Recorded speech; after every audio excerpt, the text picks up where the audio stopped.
Ooh, is there anybody out there?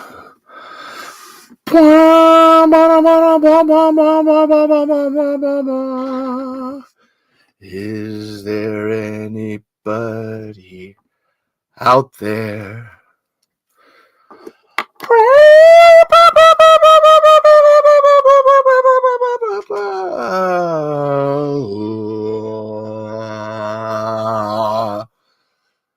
Is there anybody out there? Doom doom doom doom doom doodle doom doom doom doo doo doom doom doo doodle doom doom doom. Got a little blank book. Oh, there's an echo. Is there an echo? Echo. Hold on. What's going on here? It's okay. We'll stop. Because is there somebody out there? There is, because there's obviously an echo. Do you hear an echo, babe? No. Okay. No. Oh no, they said echo. That's funny. Which works, because is there anybody out there? Boom, boom, boom, boom, boom, ba-da-dum, ba-ba-ba, boo-doo, doom, doom, doo, do-do-do-do-do. Got a little blank book with my poems in. Doom, doom, got a bag, got a toothbrush and a comb. Boom, boom. And when I'm a good dog, they sometimes throw me a bone in. Doom, doom, doom, doom. Doom, doom. I got elastic bands keeping my shoes on. Got those swollen hand blues. I got 13 channels of shit on the TV to choose from. I've got electric lights.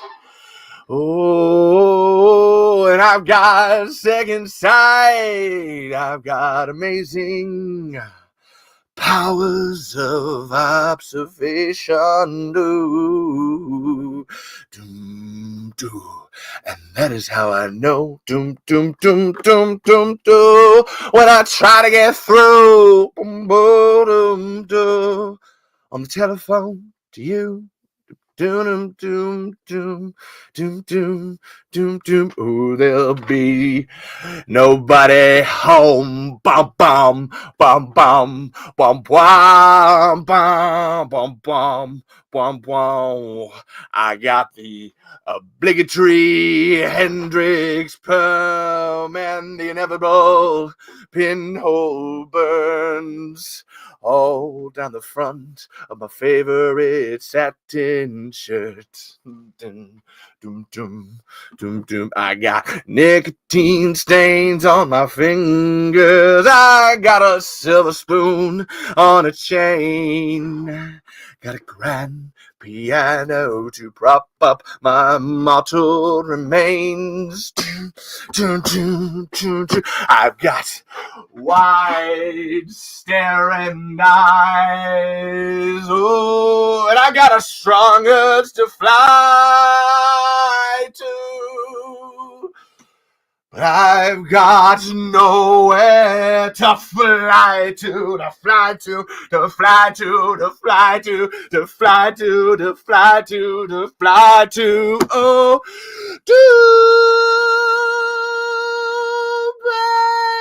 babe, when I pick up the phone, there'll be nobody home. Dum dum dum dum dum dum dum dum dum dum. I've got a pair of cold heels boots. Oh, and you know I got fading roots. Hello, everyone, and welcome to Talking Tremors. I am your host, Levi Dylan Burzloff Lutz. And yes, I host the Talking Tremors podcast. And it seems happy, but honestly, tonight's episode is sad. It's sad. It's sad because in the weirdest possible ways, David Lynch dying actually has an effect on the Tremors universe, which is, you're like, the fuck does that? What the hell does David Lynch have to do with Tremors? And hilariously, actually a lot. Like for me, these connections started with Mike Malone, who, if you've never watched an earlier episode of the show called "There's Tremors in the Malone Zone," I talked to Mike Malone, who's a set dresser. He's a writer, director, but then his job he gets paid for is a set dresser.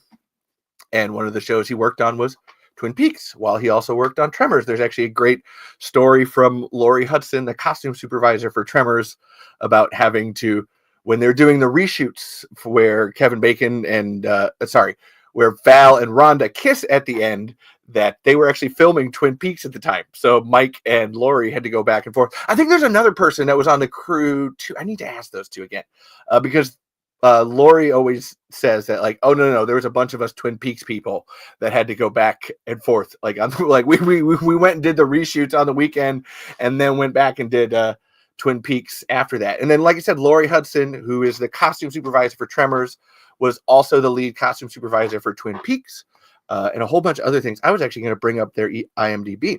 So I'm going to do that later when I bring up Mike and Laurie. And then the third person here, who is Charlotte Stewart, who you might know as Nancy in Tremors, Tremors 1 and 3, and then Miss Beadle in Little House on the Prairie, and Mary X in Eraserhead, and Mrs.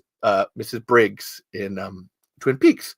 And the weirdest thing happened to me is that I've read this book before. I've never listened to the audio version, so I was listening to the audio version, and I finished it last night. Like, no joke.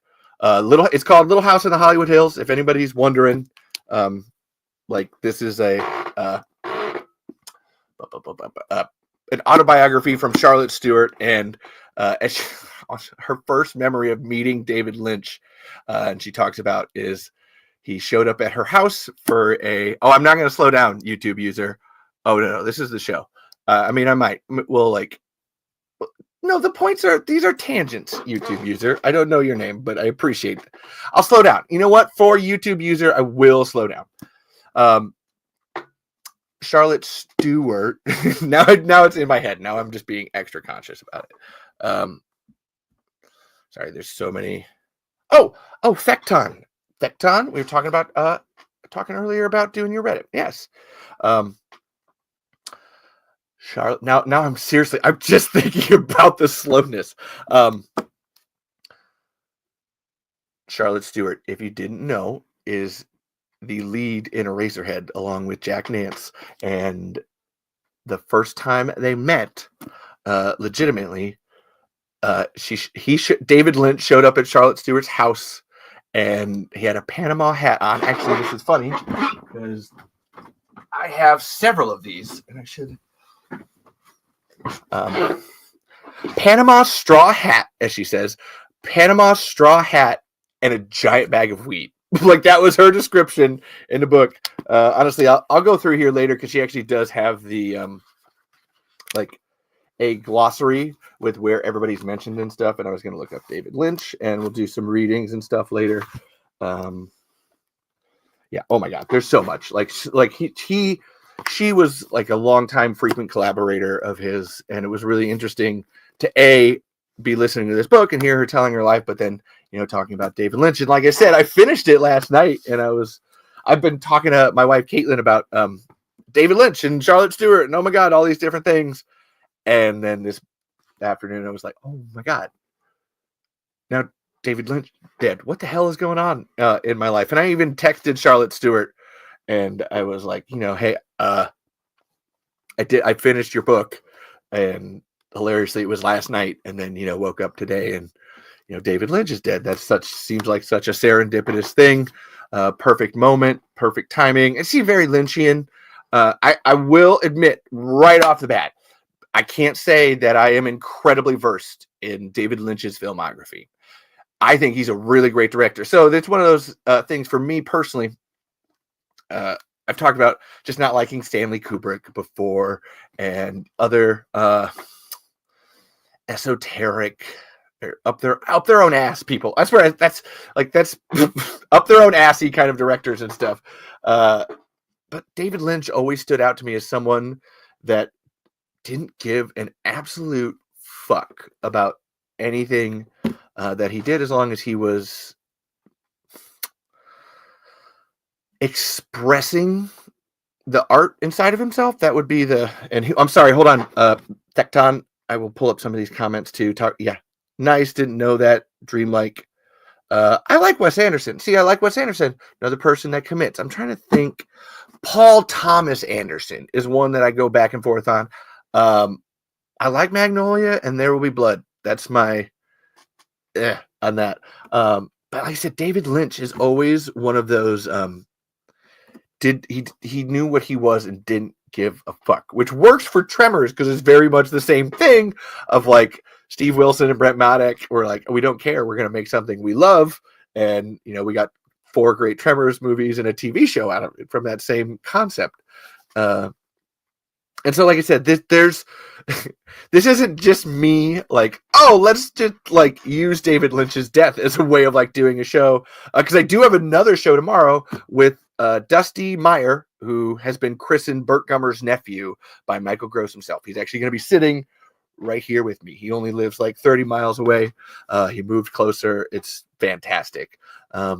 So he'll be here tomorrow. Like, I have a reason to do another show tomorrow, but like today I was even having this all day where it was like, oh my God, I was texting Lori and Mike and Charlotte. And I'm like, Jesus, this is super weird that I'm texting all like, what the hell am I texting these Tremors people about David Lynch? But you don't realize how far reaching, that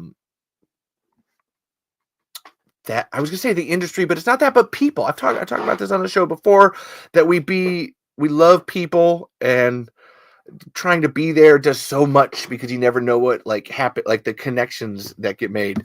Like Johnny Harmonic is from Imgur, I'm pretty sure. And then YouTube user here over from Reddit, just random. And then what I found from the Rangooniverse, which was another one. And yes, far-reaching influence. And I even said to Mike, after we were texting, I was like, he's a pinnacle of creativity, and the whole world is going to feel the fact that we don't have David Lynch anymore. And then, sorry, here's another one. Oh, Facebook. I thought it was Imgur. There's another person that's Imgur. But yeah, Johnny Harmonic, thank you. And yeah, our whole culture is an amalgam. That's what makes it beautiful. To the point where, so Thecton had checked out my show or whatever and was like, oh, I don't think I'm into that. It's very surface level. And I'm like, oh, no, okay, so it's Tremors. Like, look, I get it. Giant underground fucking worm movie. Blah, blah, blah, blah, blah, blah. Same for you TikTok people, where you're just like, what the fuck is going on here? But there's a beauty to be had in just taking a single thing and loving it as far as you can, and finding out all of the different ways things are connected and move around. Like, it is very Lynchian to me. Like I said, that I finished this book and then David Lynch dies the next day. And Caitlin even said it to me earlier. She's like, is that the universe trying to say something?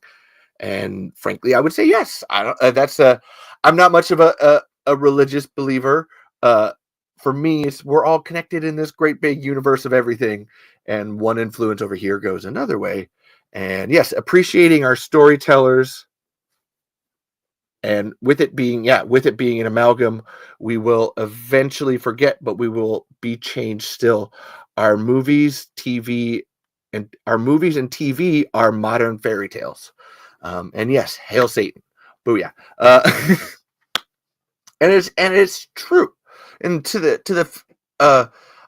it's fairy tales, myth, these different, I was gonna say legend, history. In the end, what makes us us is the stories that we tell, and we move on through time and give to each other and other people. Honestly, it fascinates me to no end. So again, tonight, I have a whole topic, and I even wrote, go deep. at the top because that just seems appropriate, along with do nonstop impressions. So that's where, because I've been watching the show Lie to Me, and I've been doing this thing where I'm just like, you're lying. Oh, if you're lying, it's written on your faces. I can tell even through the screen. It's you're fucking lying to me. Bruh, this is my content. I live for the mythology stuff. It's totally true. Look at old Greek theater, and let's expand from there. All right, like I said, I will. Let's see the David Lynch movies. I've actually seen. I was doing an impression already, Thecton. It's like, look. Out here, we're doing a thing. It's a whole like place and a people and it's stuff. This is a terrible British accent, but I'm trying to be Tim Roth from Lie to Me. And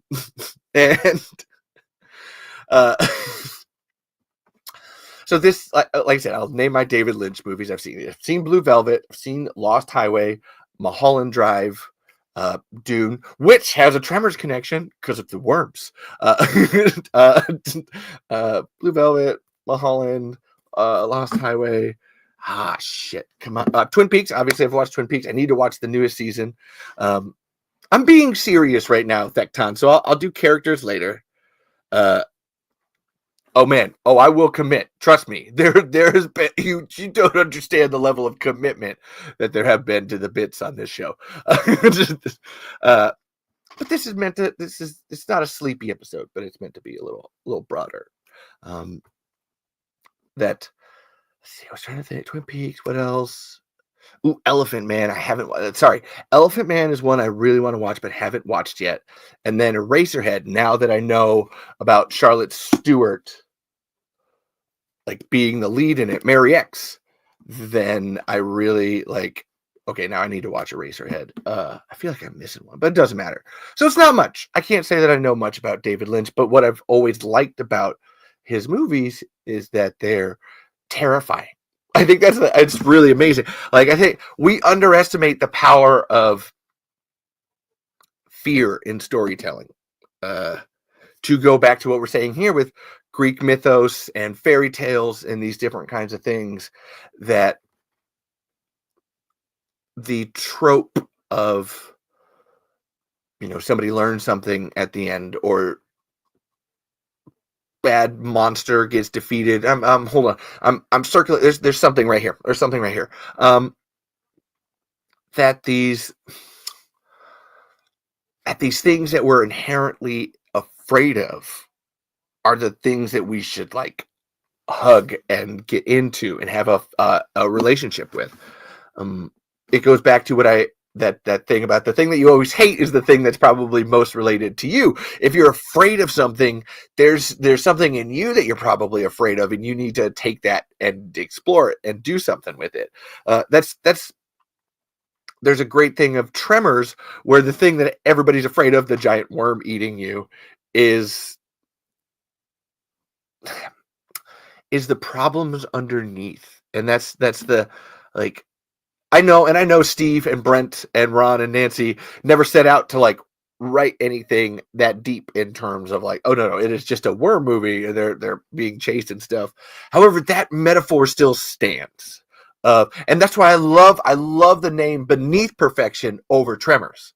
Like, if you don't know, Beneath Perfection is the original name of Tremors. That's what they had on every single script.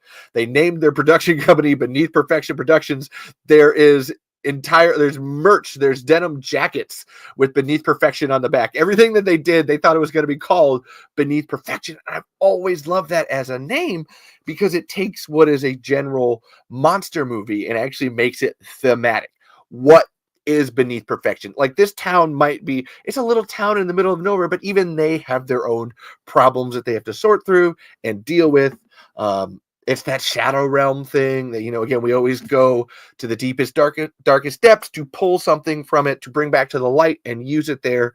It's fascinating to me. So this concept of adding to our collective mythos.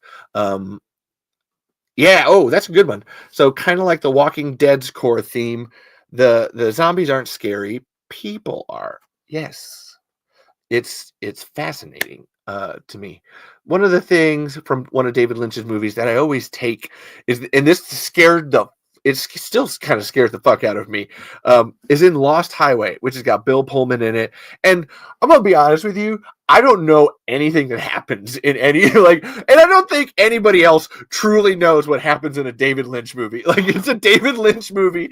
If you think you know, like, what even Charlotte Stewart was talking in her damn book. She's like, something about a baby and terror, and to the point where I was watching the trailer for Eraserhead today because I was trying to find clips, and I was just watching the end of it, and I was like, this is horrifying. I don't know how to handle this personally. Like, there's fucking these sparks flying out of an outlet. Sorry, I'm live on Twitter too. I've never been live on Twitter, so I don't know how that actually works, if they can comment or not, but we'll see. And again, if everybody knows, if you're watching anywhere like TikTok or Twitter or Facebook or YouTube, the primary place to go is the YouTube channel at the Tremors Saga. That's the best place. If you want to have your comments last forever and mean something, go to YouTube at the Tremors Saga. That's the best one. But I was watching, like I said, watching Eraserhead and just terrified in this moment. And I literally had to turn it off. I was like, I need to watch this movie, but this is terrifying to me. And I don't know why. And I kind of love that. I was like, I don't get this. It's fucking amazing. No, which is literally how I always feel about any David Lynch movie. I don't get this, but it's amazing. That's fine. I don't need to get it either. David Lynch does. That's fine. And it was funny learning about Eraserhead. It took them like 4 or 5 years to actually film that movie. Lost Highway. So you think that I don't remember my tangents, but I remember right where they go. Here we go, Carrington Silva. Boom. There they are. Boom, boom. But Lost Highway, there's a part in it that's not, I wouldn't even say it's anything that actually means anything scary, but kind of, it just freaks the fuck out of me, is that, like, Bill Pullman's in it. There's something happening. And there's a point where, like, he turns into a different person and there's no explanation. And, like, Bill Pullman's character is turned into a different person and he's just walking around for 45 minutes of the movie as not Bill Pullman, but Bill Pullman's, I don't know. I still don't know. And then all of a sudden he just fucking changes back at one point. And it's like, I was watching it, and this is like years ago, and it was like, okay, what just happened? Did I lose my mind? Do I not know what Bill Pullman looks like? Was that a different did I have the wrong movie? What is going on? Oh, no, okay, this is still going, because there's that creepy, like, fucking shadowy guy. I was like, okay, this is still the same movie. I don't know what's happening, but I love it. It scared me. Like, that's, like I said, it's I love that. It's a thing that I always have with a movie, is that that being frightened even outside of a horror movie, or being uncomfortable. That's one that I point. I love being uncomfortable in a movie. Like, that seems really wrong, right? Like, you go to movies for comfort. I hear people talk about Tremors all the time as like a comfort movie. You just throw it on to have a good time. Hold on one second here. Just checking things. Boopity boop. Oops. I don't want that. Nope. Stop. This is the problem with having like a million different connections going. Boom. All right. Nobody on TikTok said anything. Boom. Okay. But I love being uncomfortable at a movie, like, to the point where, and you can all destroy me in all the comments and hate me for this already. I've been wanting to talk about this. I haven't got to it yet. Is that I like the movie Joker 2, because the movie Joker 2 does not like me. I say the same thing about The Matrix Resurrections. Those are two movies that hate me as a fan of anything. Or at least as a fan of the Joker, or as a fan of the Matrix. Those are two movies that committed to telling me to eat a pile of shit. And they didn't care. And I think that's awesome. Like, that's not everything has to pop your little dopamine buttons and make you go woo and have the frisson and your goosebumps, and we can have that's another conversation to have, whether or not, Like, it sucks. Like, that's where I got Thecton. Well, Resurrection sucked and it forgot its own ideas. I think that it just didn't give a shit. I don't think it's something that I hate. And this is a great thing to call out with David Lynch as the topic. David Lynch as the linchpin. I'm going to be using that one all night. Boom. To use David Lynch pin is that the idea that somehow the people that spend hundreds of thousands of hours and get paid to do these kinds of things, and even outside of the movie are thinking about it. Like, let's look at The Matrix. Like, you got 3 movies and the Animatrix and the Matrix Online, the game. This idea that somehow they forgot the rules of everything that they're doing. I don't buy it. We don't understand what they're doing. They are deciding to take different things and make it new. They know it better than you do. Like, if Steve Wilson and Brent Maddock went like, all right, so this is where we're taking Tremors. We have the rights to Tremors back. This is where we're taking Tremors, and it's over here. It's a completely different direction. I'd be like, you know what? I like it. Let's do it. I'm over here as the 6 degrees of Tremors and knowing everything about Tremors, and just let's follow that. And so here, I'll call out the comments. So Thecton is, which they wouldn't mind in The Matrix if it was a standalone movie, but doesn't a series owe something to its viewers? They didn't forget, they didn't respect their own rules. This is why this is why I enjoy the cartoon Adventure Time. And I get it. That's fine. But to say that something like they don't respect their own rules, it's their rules. If they want to break them and do something different with it, why the fuck not? Like I said, that's where, like, I know this is a Tremors podcast. We're somehow talking about The Matrix and Joker 2 and David Lynch. But I promise these things all fucking connect, man.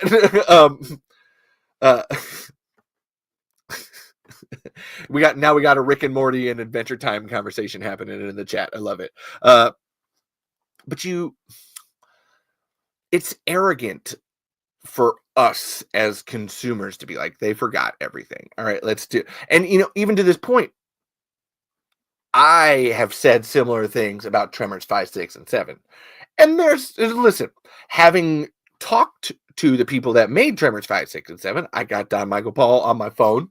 Like, I can't say that all of them did forget the rules. I just don't think that they actually learned that. That's an actual legitimate thing to say about Tremors 5, 6, and 7 is because, Stampede Entertainment wasn't there. Like, they had been there for the last 25, 30 years. There's no transfer of those rules. So obviously rules are going to get broken and bent and twist. But even to that, like, to us as outside observers, we can't unilaterally say, no, that's bullshit. You fucked up. You as a filmmaker totally fucked up. And I did an impression earlier. I realized I got to eat an olive for that. Which, yeah, but you didn't think about that, Thecton. I got a whole olive jar entering this show. There's lore and everything. And so then, hold on. Leprechaun did its own thing and thrived for it. And kind of like Sharknado becoming a full-on comedy series. In both of those instances, I would say that those movies did exactly what they said on the tin. And that's their prerogative. I haven't watched Sharknado, so I can't say that I know anything about it, but I've watched Leprechaun. They do what they say on the tin. And to that point, like, we as consumers of entertainment can't always necessarily say that we know all of the rules and everything that we do, and that we're the ones in charge because we're watching it and do it. Look, and I am literally saying that, as someone who, because they started a podcast and did a whole bunch of other shit behind the scenes, that now I'm part of making Tremors. and doing this. Like, that's it. It still boggles my mind. And yet I still get to be here and be like, look, but if people come in with more knowledge than me that have been doing this longer, I'm going to deflect to them every time. I might have some suggestions. However, it's like, my suggestions don't mean shit in the end. This is something I learned a long time ago. Honestly, I learned this with the movie Pacific Rim.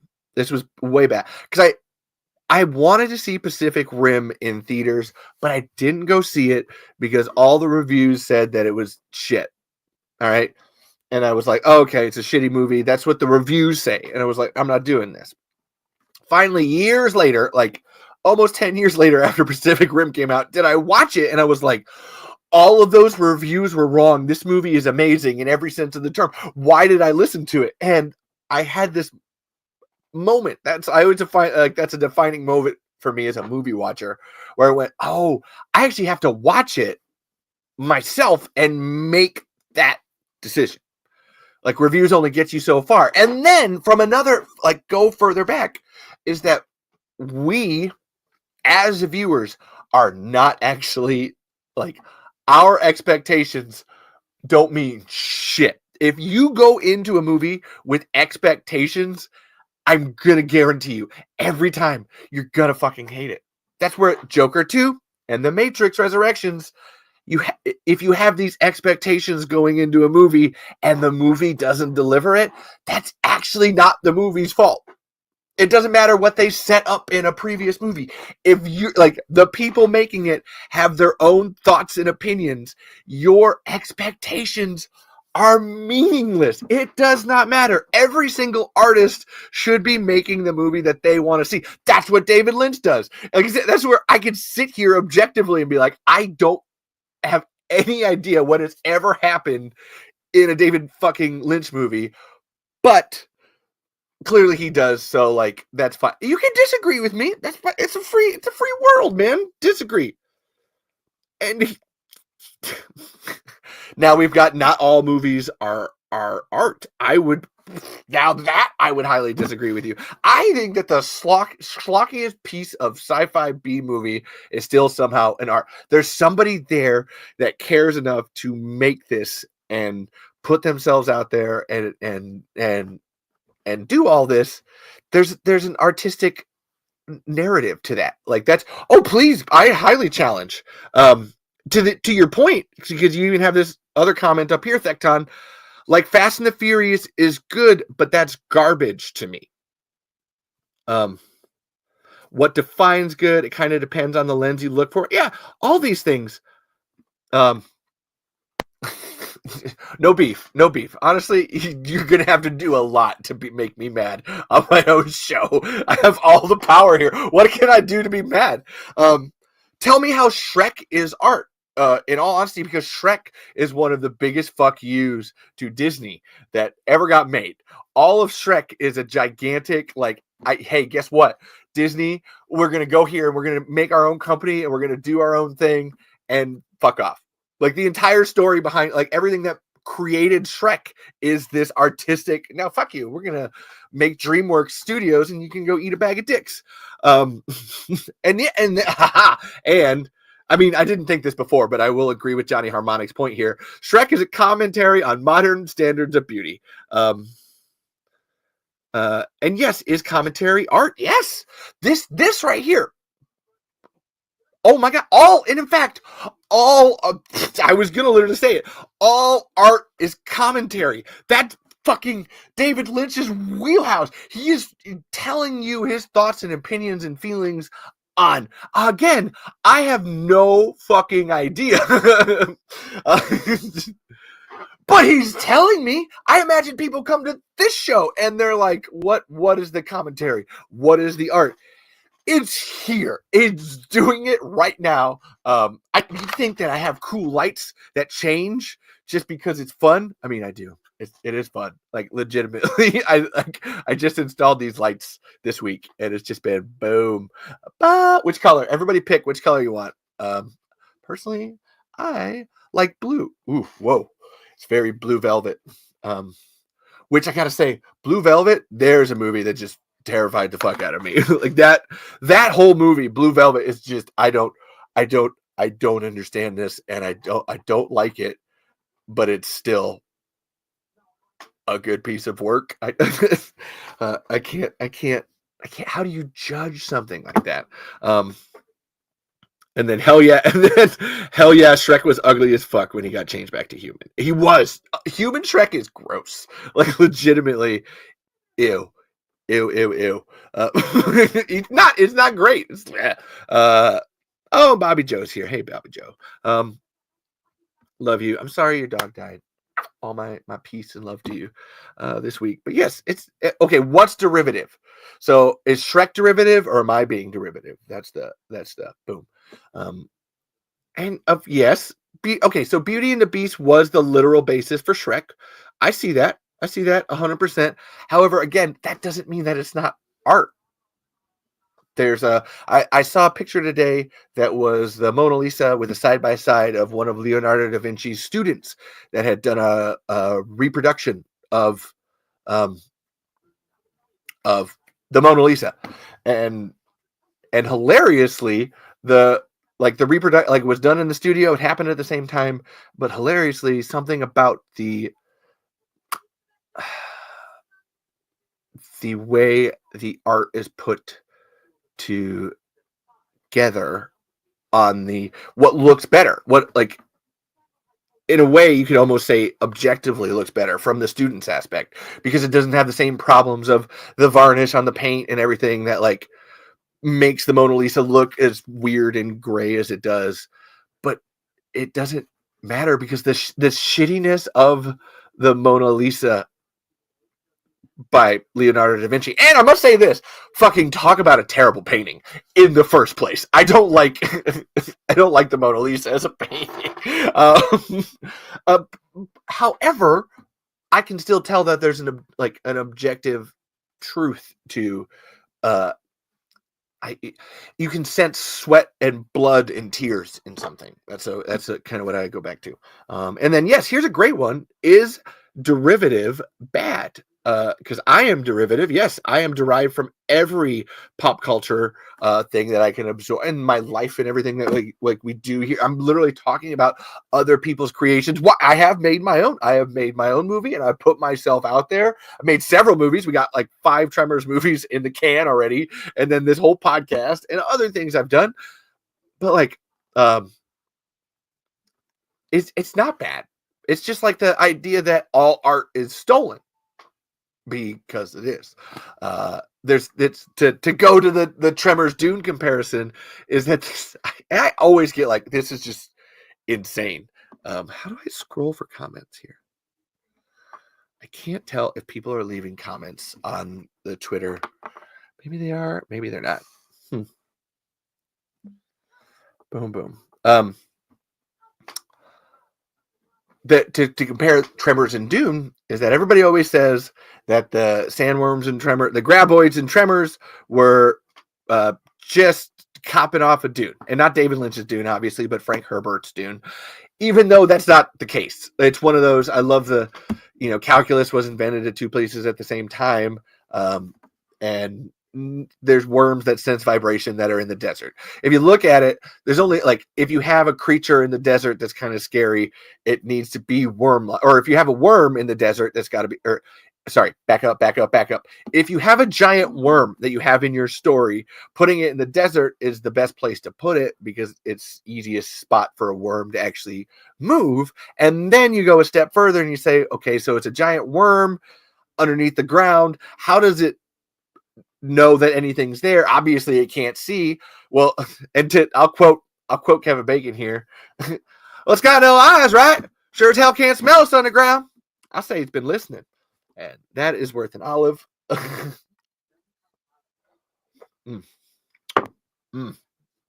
my god, I missed the olives. I love the olives.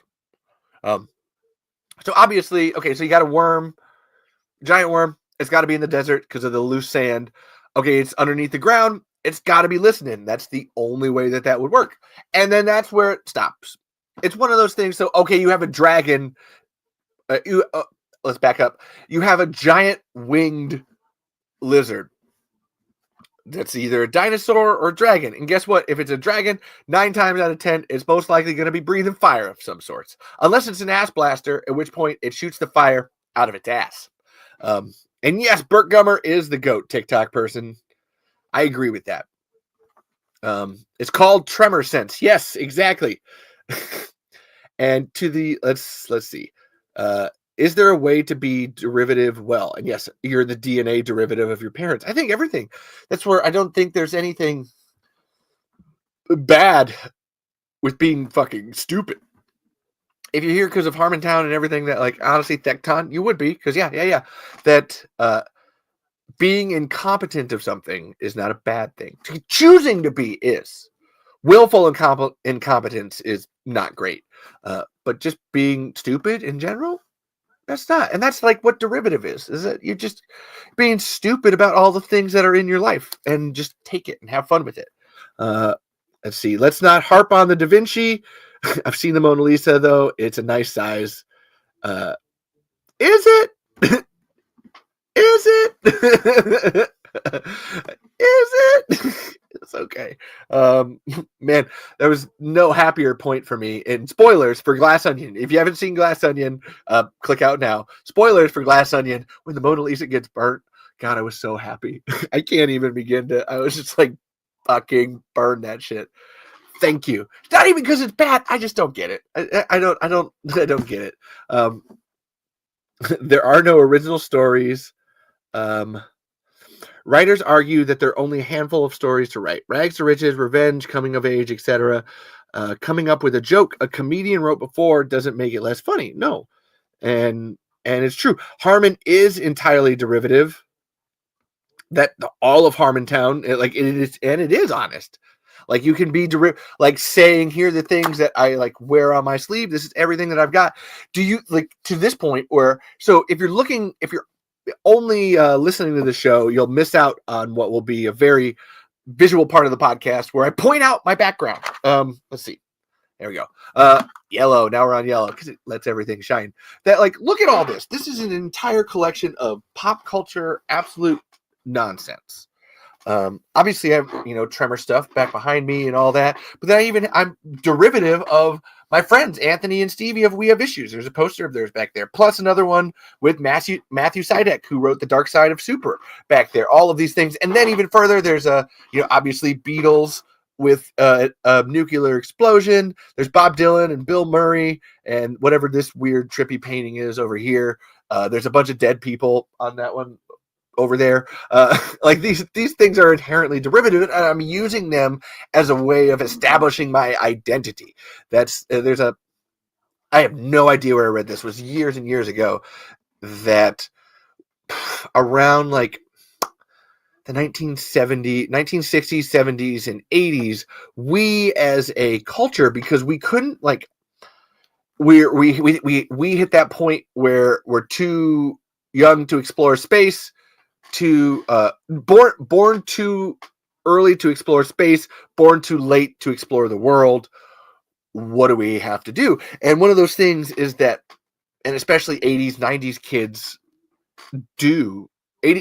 Honestly, I say 80s, 90s kids still continue. That 80s, 90s on is that we use pop culture as our identity, as a way of, that's everybody always talks. Hey, I watched this show. Hey, I watched this movie. What did you think of it? And that is our number one way of sharing each other, because these are identity markers that let us know, hey, you've shared and experienced this entire story and you know what it means. So when I talk to you about it, we have a mutual baseline and understanding of what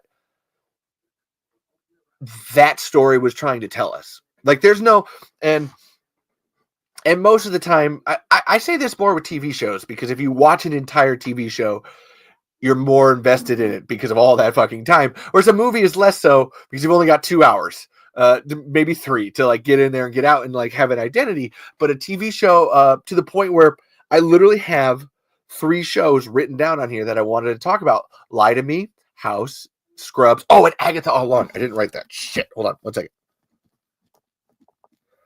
And to that point, Scrubs is playing downstairs, and it's Caitlin and I were having a whole thing where we've been realizing we've been rewatching Scrubs for a couple weeks that Turk and Carla are very much, oh, that's our relationship. That's what we're doing here. Like it was oh my God, I didn't even see this during all the other times, but now I can relate to that of, oh, that's part of my personality. That's part of theirs. Okay, these are different things. And it's never a one-to-one, but there's parts and pieces of that you can take and use and create and make something new and wonderful. Hold on one second. I got some notifications here. Boom, boom. Boom, boom. Oh, and sorry, this is one of my notifications. Thekton, I just got your Reddit message. Is there any way to interact from the audience? I hope that this is what you were talking about. I could be wrong. But these are forms of self-reflection. I would agree with this. They're derivative. I was trying to use your point about derivative. Like that's us taking unfortunately, some of us can only see it when it's right in front of us. Look, I'm going to be honest. Everybody, look, you are being dishonest with yourself if you say that you don't need a gigantic sign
I'm going to add. Now do that one. Can you hear me? Yes, I think that's a yes. Yes. Now is it, or is it, is there an echo? This is a brand new fuck up for the show. Woo! Brand new fuck up. Boom, boom, boom. I'm using StreamYard. This has never happened on StreamYard before. That was 100% the internet. No, I've never had a problem with StreamYard before. That was the internet. And now I have an echo over there. Hold on 1 second. I'm going to remove this one. Now add to stage.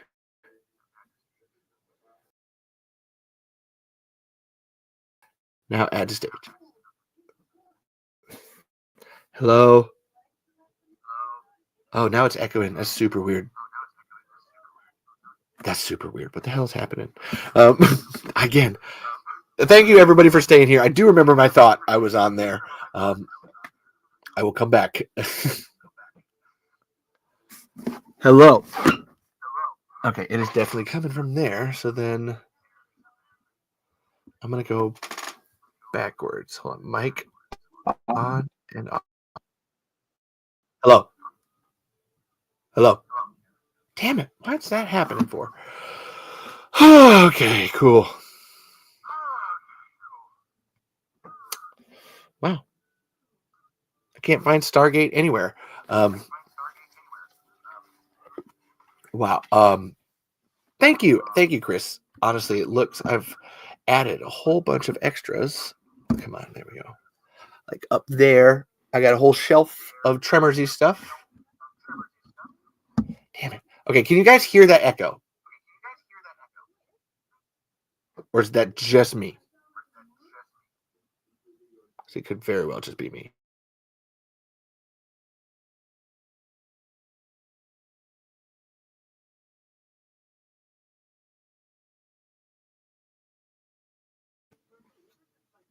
Okay, hold on. Let's see. I want to see what my... I can only tell if the Wi-Fi works from my phone. Okay, it's but I got to get rid of the echo. Hold on. I got to get rid of that, Chris. Otherwise, it's going to bug the fuck out of me. Hello? Nope, it's got to go. It's got to go. Hello?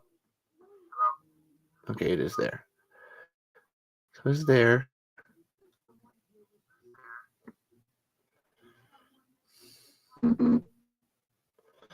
Nope.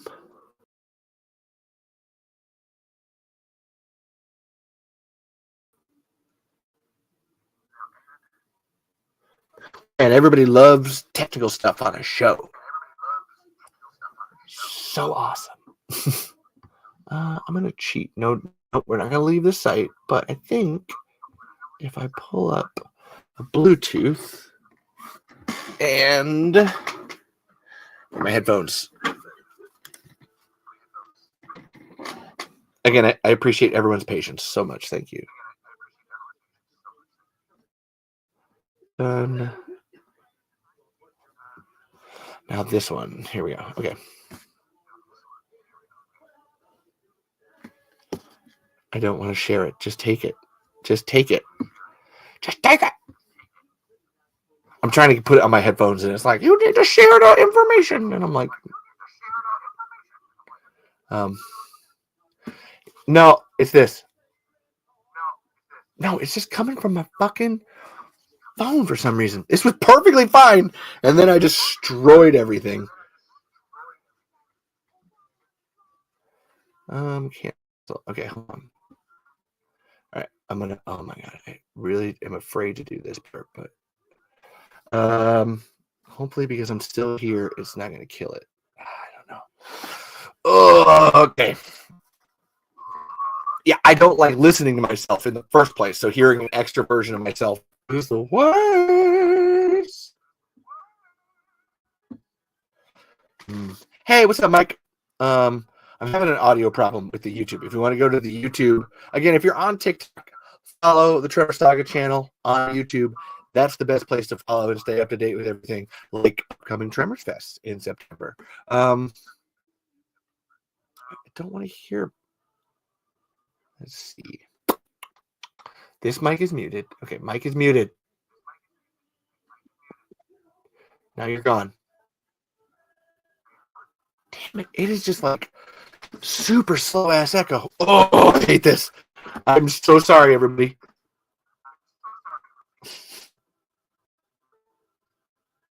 I'm thinking. Let me back up. And I'm thinking here. I wonder if I can back up here. Yes, reload. Oh, I know. I just put my pants.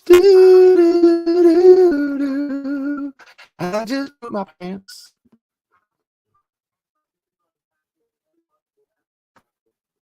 Mm.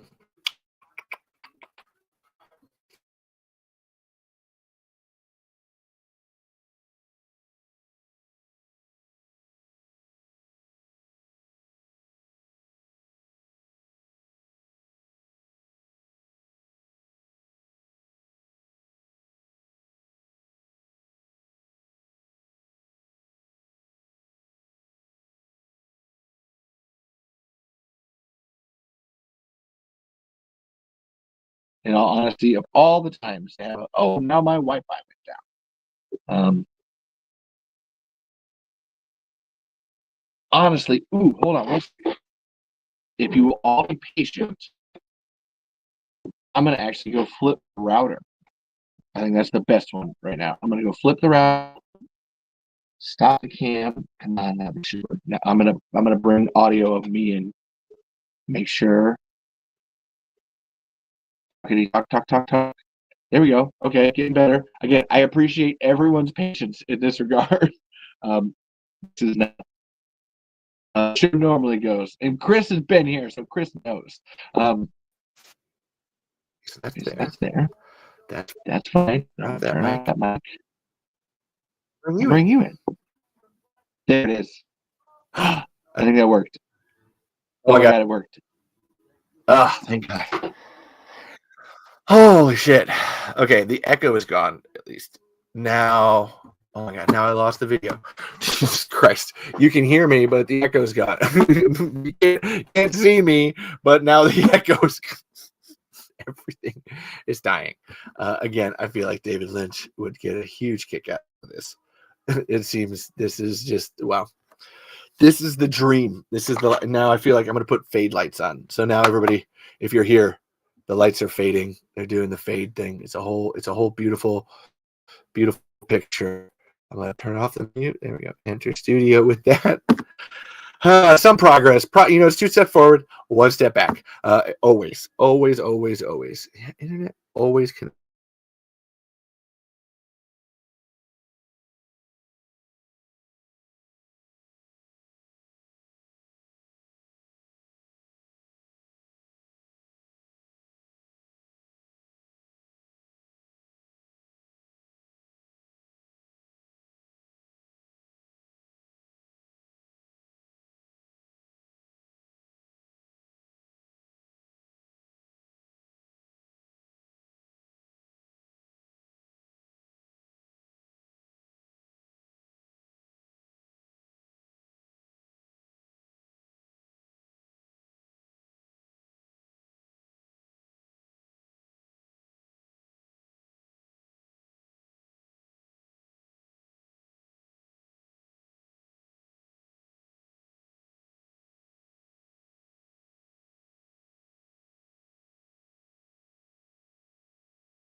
Talkity talk, talk, talk, talk, talk. Whew! Look at the pretty lights in the background. Dance party, dance party. I still hear your voice when you sleep next to me. I still feel your touch in my dreams. Forgive me my weakness, but I don't know why. Without you, it's hard to survive. 'Cause every time we touch, I get the feeling, and every time we kiss, I swear I could fly. Let you feel your heartbeat fast. I want this to last. Need you by my side.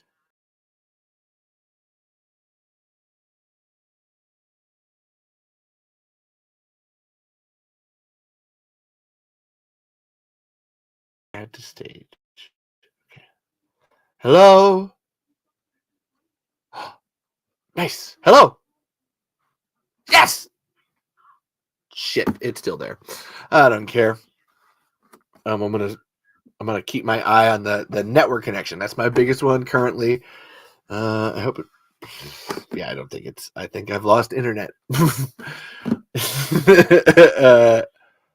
Hello, John. Hello. Now you're probably wondering exactly how we put dinosaurs together.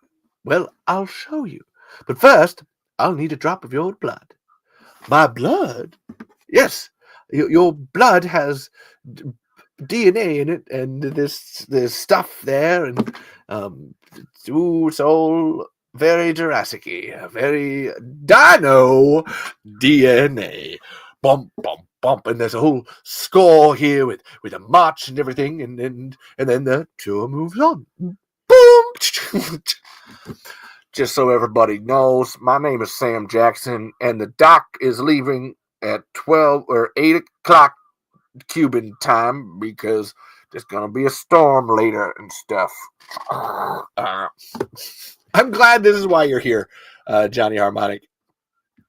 Because let's be honest, this is the stuff I'm best at. I can wax esoteric and go all the way up my own ass. But to go to Thekton's point, I am very derivative, and I love it. I think it's great. Okay, see, here's the thing. Part of the reason is that I'm here is that my wife, Caitlin, she's downstairs and she's like, I'm tired of watching Lie to Me, and you're fucking doing your Cat Lightning thing over here. You need to go onto the TikToks with the TikTok people. You've got to put them together. I'm not going to take it anymore. No. No, the other guy wasn't a troll. I'm not gonna call out Thekton like that. That's I might get into it later because there was a very interesting interaction that led to that. Hopefully they see this and they subscribed and they'll come back. I'm not honestly. I like a good troll. I like a good pushback. This show, look, there's one person up here. All right, there's a grand total of one fucking crazy person up here. Hold on. Ooh, is that the ooh? Hold on. Turn all things down. That's good. I want all the media down. Go down. Oh, the ringtone one's still on. Oh, that's what it is. Oh, he smelled of. Your mother was a hamster and your father smelled of elderberries. Everybody, what color do you want? I have the whole spectrum of the rainbow. Let me know what color we should do. Yeah, I'm a big fan of this yellow. When you do that, it looks like I'm poking you in the face. Hey, people, on the thing, we do here. It's the thing. Chartreuse. I don't know what color is chartreuse. I don't actually know. Is it red? Is it green? Is it blue? I don't know. Let me know in the comments. Okay. And I is still working on Pew. I don't know what puce or chartreuse means. Guys. You're gonna need to give me a little more here. These don't make any sense to me. Okay, we got 5 people back. We're coming back slowly. I am trying to not pay attention to that echo in the background. If we get the internet fixed, we'll go back and we'll get the echo fixed. But currently, I don't care. It's too late. This show's gone. Look, we are a tiny show.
Only shooting stars break that mold. It's a cool place, and they say it gets colder. You're bottled up now, wait till you get older, cause the media men beg to differ. Judging by the hole in the satellite picture, the ice we skate is getting pretty thin. The water's getting warm, so I might as well swim, and the world's on fire. How about yours? That's the way I like it, and I'll never get bored. Yeah, hey now, you're an all-star. Get the show on, get paid, and now you're a rock star. Get to something, get it lit. All right, so we're gonna do a couple of things here. I'm gonna switch out my video one. I'm gonna change out my video one here. We're gonna do video from this side, which is gonna drive me nuts. But okay, we're still live. All right, so okay, let's fucking goddamn do this. Oh, I thought we were done with Shrek. Not entirely done with Shrek. Okay, now this one's here.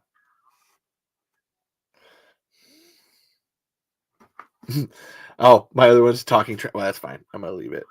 Hold on one second. Enter studio. We're working good here. No Wi-Fi. I'm sending the. I like Shrek. I would just like to state that Shrek 1 and 2 are all good. Hold on. One. Yeah, write my name.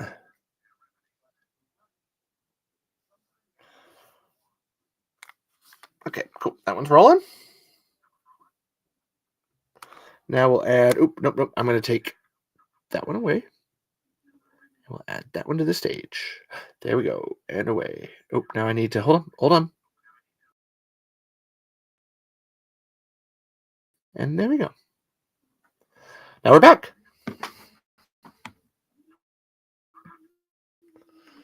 Hello. Perfect. Look at that. Cool. Oh my god. Oh, what is happening here? It is a commentary on beauty. I would actually agree with that. Okay, so that one's rolling. Hello? Cool. Okay, we're back. Nice. And the screen is smaller, so I don't actually have to see myself. Score. Ugh. I mean, talk about like the grossest person to watch on a live stream. Me. Makes me, I'm like, ugh, that person. It's not, this never fucking, oh my god, this never happens. I feel like David Lynch this was David Lynch's input into the show tonight. Look, I'm going to tell you here that everything that you're doing is that all of this and everything, I got to say, it's a great podcast for people who are doing the stuff. It's a lot, which is funny because my David Lynch just sounds like a more energetic Steve Wilson. But I feel like that's a good explanation for David Lynch. A more energetic Steve Wilson. All right, so that one's rolling. And I'm going to just fucking full send, leave it. Maybe TikTok will roll here, but I don't want to push my luck. I think we're good enough here with the sound. Let me know, because this is my biggest one. Is the sound fine? Does the sound match up to my voice? I don't know. These are all things that I do when you guys aren't around. These are usually my pre-show checks that we're now doing in the middle of the show because fucking life, man. That's life. That's what all those people say. You're riding high in April, shot down in May. And I know I'm gonna change that tune when I'm back on top in June. That's life. And as funny as it may seem, some people get their kicks stomping on a dream. But I don't know the reason why. Well, I hop inside a big old bird and let life fly. That's life. Oh, I can't deny it. Oh, sometimes I feel like quitting, but my heart, it won't bite. The sound is good, and it appears to be coming out of your mouth, which is always a nice bonus, but I'm not a big fan of ventriloquists. And if there's no year called this July, well, I'm gonna hop inside a big old bird and let life fly. Oh, that's life. Cool. To this point, folks, I'm gonna turn off my mic on my other one here. All right, one last one. I'm going to turn off my mic on this one because I think I need to not have mic over here. It might save my internet connection. There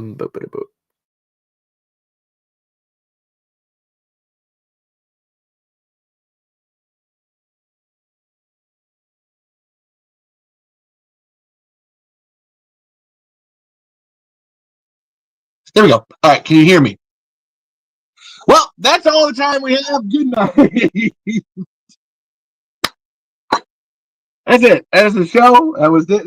I just wanted to talk about David Lynch for a little bit, and then how much the Matrix and Shrek are derivative.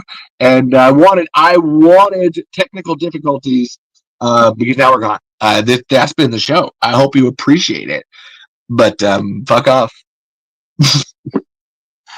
Wow. All right. Let's see. I really don't think internet's just not available. Oh, this is wild. This internet has been fucking perfect for like months now. And the one time I decide to go online and do something about it, now we're fucking out. But again, let me know, does my audio sound fine-ish from this angle? If not, I mean, we'll just deal with that when it fucking comes around. There's just no... Wow. Yeah, no, well, that's because there's a physical... I have an actual microphone. I got my Bluebell microphone that's working over here. For me, it's sound quality. I don't care how I look, but the sound quality is so important because it's a podcast. Fucking A. Okay. One last chance here. How do I go? I'm trying to go back live on the TikTok because that's a whole huge reason that we're doing this, but I think I need to update TikTok. And because I'm not on the actual internet, it's taking forever and ever and ever. All right. Those are all good there. Yeah, I know. Just it was better the other way, so that's fine. All right, let's see if this one kind of works. I'm gonna deal with it. I think it's been too long of fucking with it. I'm not gonna try to re-fuck with it. If anything, hold on. I really like the sound the other way. I'm gonna try it. Last check here, and then we're gonna go on. This is it. we're destroying the tight 90 of the show. Not true at all.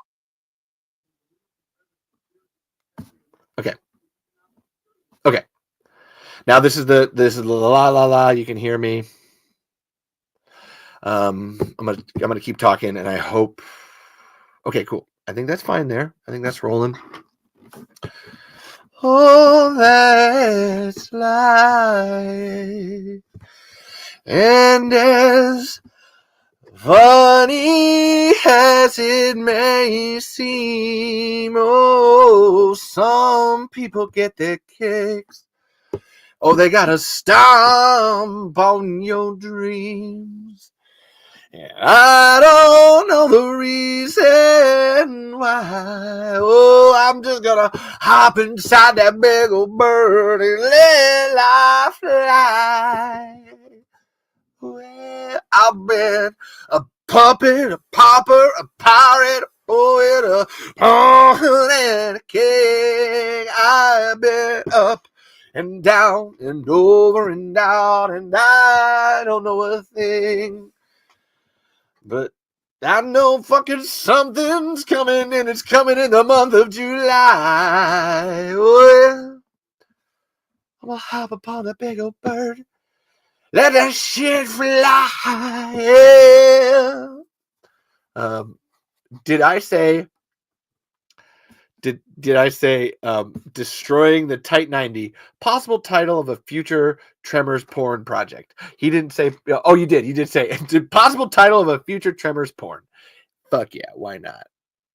Got to get it in the Tight 90. Up in the tight 90, baby. Cool. All right, now I'm back. I'm back. So here's the thing: if I lose any, I will intermittently check here for the internet. But if it's not happening, we're gonna keep going, and then if the audio version section of this, if my mic section goes out, then we will just do the camera mic, and we'll just right here. We'll focus in on just you. Although I mean, there's some TikTok stuff happening over here, kind of, sort of, but I am focused on all y'all. Thank you. So we were looking and sounding good. There was some poignancy. There was some beauty. There was something happening earlier that I totally just we fucked it up, man. It was so good. That's a great, honestly, for the fuck up, I feel like this deserves an olive of sorts. So olive for the fuck up. And it's a big one. It's a blue cheese olive. Mm. Ooh. Ooh. Ooh. Ah, that's. I love my olives. So we were talking about being derivative and scrubs, and I had a place. Wow. Okay. I did. There was something about scrub. Well, I guess it's because it's down to pop culture and amalgams. Johnny, you were the last one in here before the other guy fucked off. Johnny, where was I? Where do you think, or where do you want me to keep going from? Because I guess that's honestly my problem now that this has stopped, is that there's a general direction that you end up going when you have a tangent. And when that tangent goes pop, you don't know what direction you want to keep going. Yeah. Oh, you know what's funny is I saw that one today. One of David Lynch's best quotes was, "Focus on the donut and not the hole. It's actually a beautiful life philosophy." And let's do that. Let's do that here in true Lynch fashion. We're focusing on the donut. You are the donut, Christopher Turk. That's where the Scrubs thing was coming in. And it's true that the hole is the missing bit. So we're missing things, but who gives a fuck? It's just gonna keep rolling in a beautiful. It's there's the other David Lynch quote. One day the sadness will end. I don't think that day is gonna be today. And it won't be. It won't. Sadness is eternal, suffering and sadness and no, suffering is attachment, because when you get attached to something and it goes away, then you're sad. That's actually a Buddhist philosophy that's written on my wall over there. Oh, Chris. No, Chris, I mean that in a nice way. Like, I'm focusing on you and Johnny. You're the donuts of this show currently. Okay, so I'm gonna click here. Okay, there, that worked. I'm gonna click here instead. I don't usually have my pen. Okay, cool. Now hide. Cool. All right, and we're back. And oh, hold on. I'm sorry, guys. It's been an hour and 30 minutes. The show's over. It's done. I hope you've enjoyed it.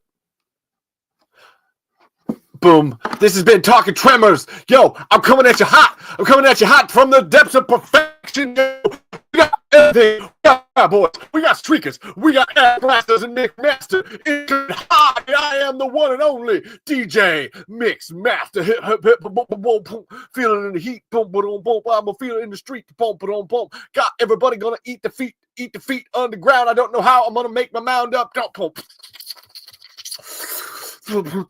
DJ Mix Master. We got the worms and they're coming. The worms are coming. I said the worms are coming. They're coming under the ground, underground, motherfuckers, and boom, boom, boom, boom. What you gonna do? You know everything is happening. Not gonna lie, these lights are fucking. This is not great for podcasts. I hope you as the viewer are enjoying them because they're fucking a lot. Yeah. North, south, east, west, mother, mouth. Boom, boom. Look, I'm now committed to it. I'm like, cause every time we touch, I get the feeling. Every time we kiss, I swear I could fly.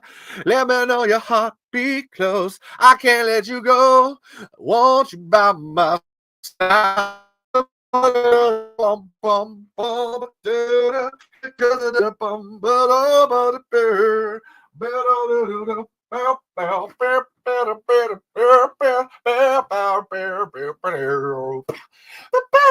Tremors, the tremors are happening, the grabbles and the shriekers are coming around. Okay. I can't. Everybody's it's okay. What's the actual boom? And we're back. Oh, and we're back. Everybody have and we're back. I hope you've all enjoyed your mandatory seizure break. Now go out and smoke a cigarette. It'll be fun, I promise. Mixmaster combined my DNA with Funkmaster.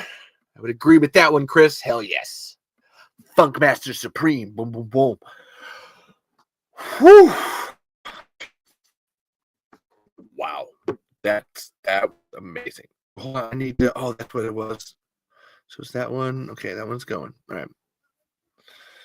No, I'm not gonna. Oh my God, what is happening here? Now this phone's yelling at me too.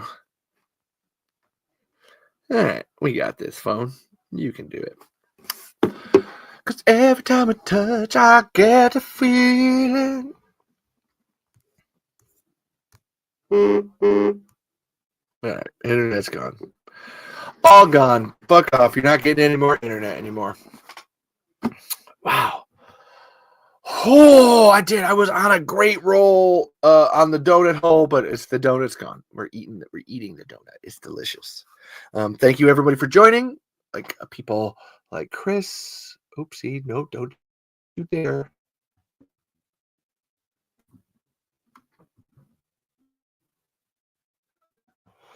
Okay, and we're back. Okay, cool.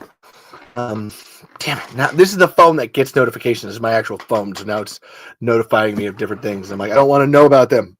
I'm here in this moment. This is all we get. Now I want to do Fast and Furious songs. Everything's not what I got, and just the thing in the got. Won't you stay? No, that's Stay With Me. What was it? Now I keep singing a song. All right. This is talk. I gotta talk. That's why I got my Don't Make It Weird shirt on. Certified weirdo. What's up with my Don't Make It Weird glasses? Boom. Okay, I'm gonna lead back in. This is a great one. I know people like edit out of podcasts. Go fuck yourself. You leave that shit in or learn not to say it.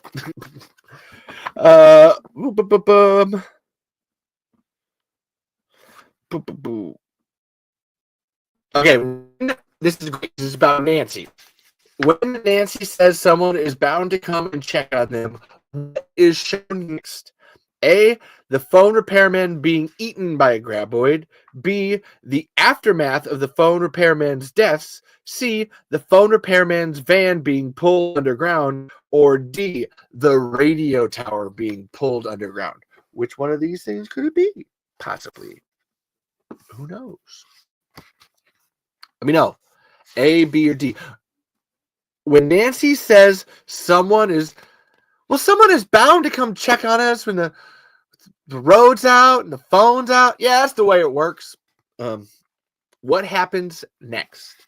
And that was totally an impression, so I got to eat an olive for it. I forgot how good olives are. Yes. Anybody? What happens next? Is it A, the phone repairman being eaten by a grab? B, the aftermath of the phone repairman's deaths? C, the phone repairman's van being pulled underground? Or D, the radio tower being pulled underground? Which one of these things is it? Come on, Chris. Really? Look, guys, it's not D. I'm going to let you know that. It's not D. Unlike double D. No, I'll give you 5 more seconds. 5, 4, 3, 2, 1. It is B, the aftermath of the phone repairman's deaths. You don't actually see anything happen. The question was, what happens after Nancy says someone's bound to come check on us? But although I must say that the radio tower being pulled underground would have been a really interesting plot twist in terms of that. I wouldn't mind that. The Tremors unauthorized quiz book by Killian H. Gore. Is a British person. Highly recommend. I don't know. I know, for me, again, I run the Talking Tremors podcast. I know everything in here. It's still interesting. I like bringing it out and having fun with it. We'll do another one here. After Tremors, director Ron Underwood found himself heading back into a similar landscape with which 1991 hit Western comedy movie? A, Maverick. B, City Slickers. C, Wild Wild West. D, Back to the Future Part 3. Hey, Colby, what's up? We're doing a trivia quiz right now. After Tremors, director Ron Underwood found himself heading back into a similar landscape with which 1991 hit Western comedy movie? Maverick. Is it A, Maverick? B, City Slickers? C, Wild Wild West? Or D, Back to the Future Part 3? What's it gonna be? What's it gonna be? TikTok people, you got any theories? Anybody got a theory? Probably not. Look, I'm gonna be surprised if anyone's still listening to this show. Well, there's 4 of you. I appreciate all 4 of you being here. Thank you. Maybe Stargate's connected. Sorry, there's another computer over here, and it keeps trying to correct. Hilariously, I will say that it is not. Oh wow! So okay, none of you guys know. Wow. Oh man, really? Not even Chris? So the answer is B, City Slickers. Nope, it was City Slickers. Oh yeah. And I believe Jack Palance won an Oscar for it. But on an interesting note, so the other answer, Wild Wild West. Do you know among the Tremors alumni who wrote the original screenplay for Wild Wild West? The Will Smith one, not the original 70s, 60s version. Who wrote the screenplay for Wild Wild West? That's a Tremors alumni. Can you tell me? It's not in the book. This one's just one of my own. Anybody? Bueller. Anybody coming in hot. Baby, it's so hot. The answer is Steve S.S. Wilson and Brant Maddock both wrote Wild Wild West and brought that in. So, boom. Haha. You didn't know that, did you? Hey, Mike's here. What's up, Mike Pugsley? Afro Pugsley's here. Afro Pugsley Adam. I'll talk about there's a man that commits to their bit. I appreciate the hell out of him. Hold on. I'm getting it. Yeah, I do talk about that a lot. I know it seems like, again, it's a see?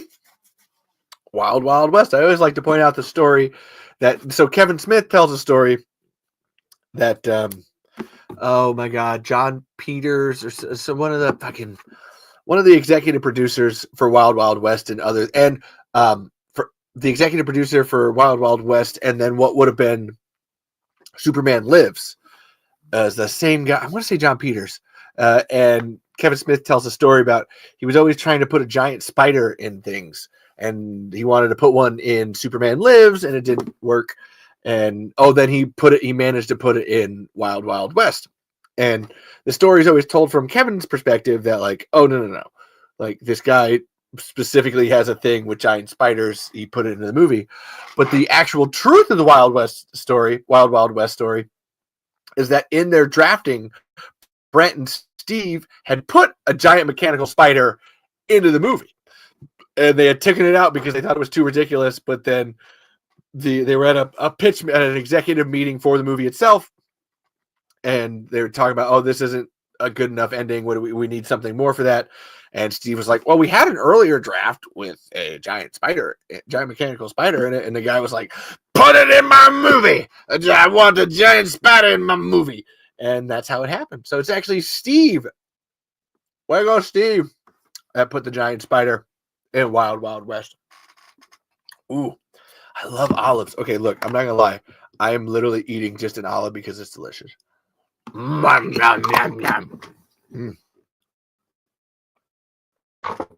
Oh, it's so good. It's so bad. It's true, Colby. So bad, yet so good.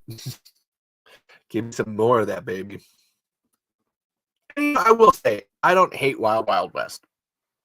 I get Steve and Brent's perspective that they had written a different movie, and then Will Smith came on board and totally improvised his way into a different movie, and it's not their original script. I don't hate Wild Wild West. It's not a perfect movie by any means.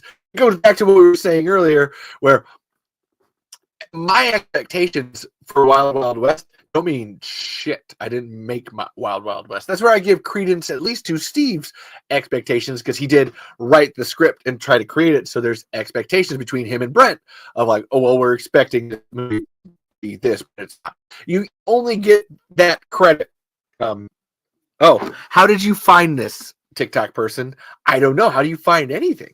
Life is beautiful. Welcome to Talking Tremors, the only podcast all about Tremors. Admittedly, there's some bunch of bullshit in between too, but it is technically about Tremors. Like the people I was talking about wrote Tremors, so that's how that connection works. We're here because of David Lynch, and David Lynch knows all of these people, and guess what? All of them work on Tremors. This graboid hole is deep, baby. I'm gonna say it's deeper than your mama's pussy.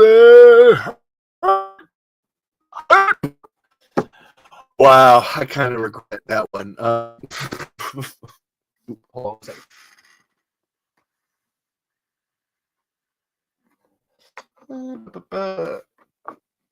I had to get my notebook. All right. So, and it's true. I love the song Wild Wild West. Yippee yo, yippee yay. Wild Wild West. Yippee yo, yippee yay. It's a back to back to back, boo back to the back, boo back to back to up. I guess I don't know the song that well, but I do like it. I agree. Now, and again, that's Wild Wild West. That's over here. It's very Wild Wild West. I'm trying to bring it back to where it was before about being derivative culture. I wish that other guy who was whatever was kind of back here, because I did appreciate them push back on me. Tell me I'm a monster and I'm a piece of shit. You're a piece of shit, Levi. You fucking piece of shit. You fucking failed your show. You failed your audience. Everything's dead. It's all, what are you gonna do? How dare you be doing this show for 3 years and have technical difficulties? You're a fucking failure. Fail. I am here in the land of failure. All the people will be mine. I devour el blanco Tuscandol. You see, I am hungry and feeding. Like a shrieker at the pit. Lum chum chum chum. Lum chum chum chum chum. Any cool gadgets for the any cool killing gadgets for the new Tremors?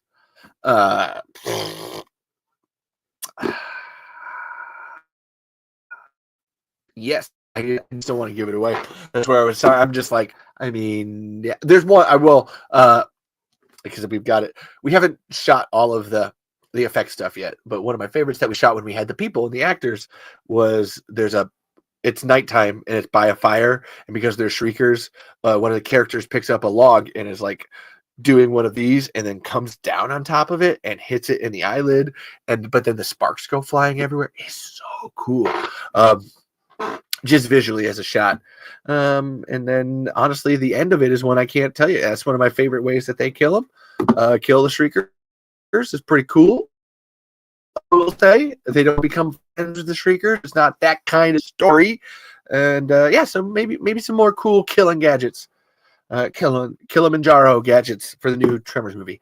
Thank you for at least keeping it on topic.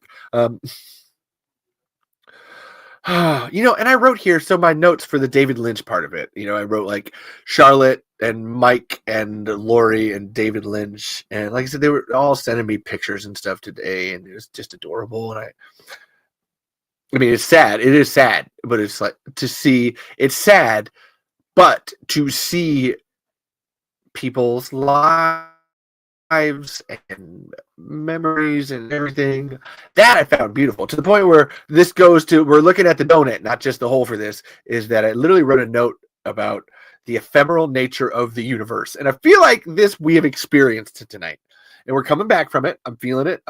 We're all feeling it, coming back from it, that we don't get where we are never in control. I was going to say rarely, but how do you know that the way that you move your hand wasn't predetermined by 18 lineages of ancestors before you that had a specific combination of DNA that came down to you at this point, where that makes you gesticulate in these certain manners and go all over the place? Yeah, maybe it does. Maybe it doesn't. Maybe you have free will. Maybe you don't.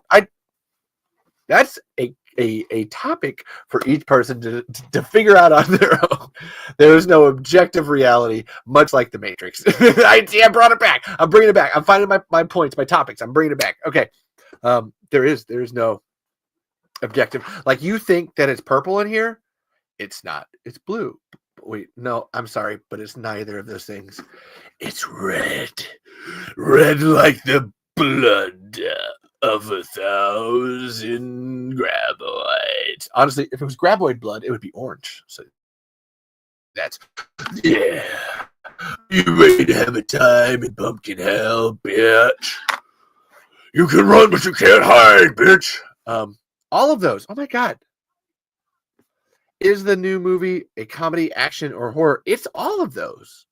It has to be all of those because it's Tremors. Tremors is the first horror rom-com franchise ever. That's like, you might have horror comedies, you might have horrors, you might have comedies. Tremors is the first, and sometimes only. I struggle to think of other ones. Deep Rising has it, but it's not a full thing. Shaun of the Dead is always my closest horror rom-com representative. But Tremors itself is the only horror rom-com story that we've got. And in terms of mainstream media and everybody on the planet. Yeah, see, the lights keep changing. What's it gonna do? You don't know. Maybe I'll put it on fade. Ooh. I don't know. Kind of. Oh my God. Now I'm fucking with the lights too much. I'm getting distracted by the pretty lights. They're very pretty and I love them. We're gonna be blue. Ooh, I love this. No, Tremors has to be a horror. It doesn't necessarily have to be action. I think that helps, but it's got to be a comedy and a horror with romance in it. I think that's your horror rom-com. That's your big three. The action, maybe not, less so. One of my favorite things from Tremors is their arguments or people talking. I wrote it into I've wrote it into the scripts that I've done, and it's one of my favorite things from Tremors 1 and Tremors 2 is the 2 times that they have arguments. Like like the one is when they're on the rock at the end and Bert and Val are arguing, and then the other one is when they're on top of the oil towers and Grady, Kate, Earl, and Bert are all arguing. And it's just, I think it's amazing that amongst all of that, they're still fucking arguing. That's where I was saying earlier that no, Brent and Steve and Ron and Nancy probably didn't overtly try to write Tremors with themes in it. However, because of their own personal beliefs and what they try to make of the movie, you like those things can't help but come out. You have your own personality, your own tendencies, and those aspects, like, I've got to come out.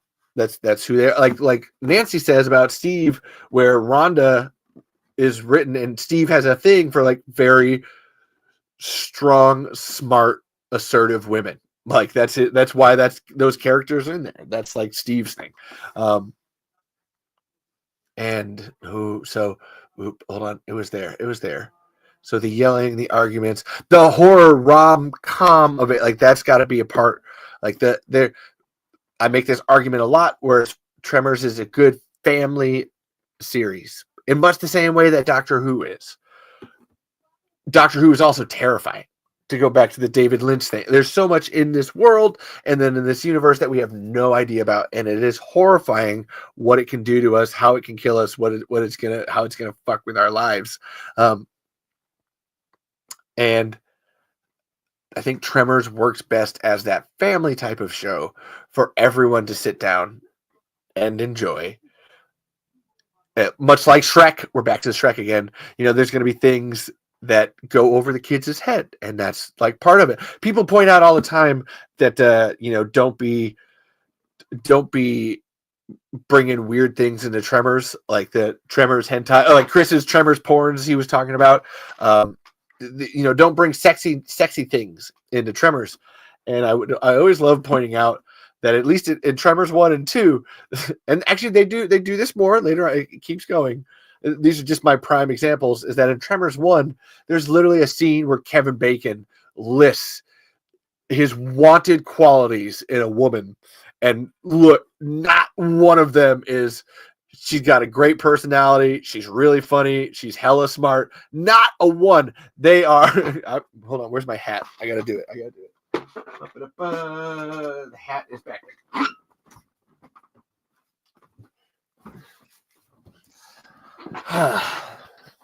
And if you're in the comments anywhere or watching, do it. If you know it, do it with me. You will have, oh my God, hold on. You will have long blonde hair, big green eyes, world-class breasts, ass that won't quit, and legs that go all the way up. And then there's Finn Carter, and I guess she's none of those things. Although, Finn, you're still rocking. Boom. Your Rhonda still looked hot, this year at Tremors Fest. Sorry, that impression deserved a big blue cheese olive because god damn, is it good. Hey TikTok people, hey YouTube people, hey Facebook people, wherever people are at. So there's that one sexiness moment, and then there's the second one. Literally the plot of Tremors 2, or at least a side runner, if you want to call it, but I consider it literally baked into the story, is that Earl has been masturbating to a fucking Miss October 1974. October 74? And he literally meets her later. And then even October 74? Like you're my porn woman that I've been jerking off to for the however long, man. So you can't say don't bring sexiness into Tremors, don't bring adult themes into Tremors, because they're already there. And then Chris over here, don't all women without disabilities have legs that go all the way up? That doesn't exactly narrow it down. No, and you know what?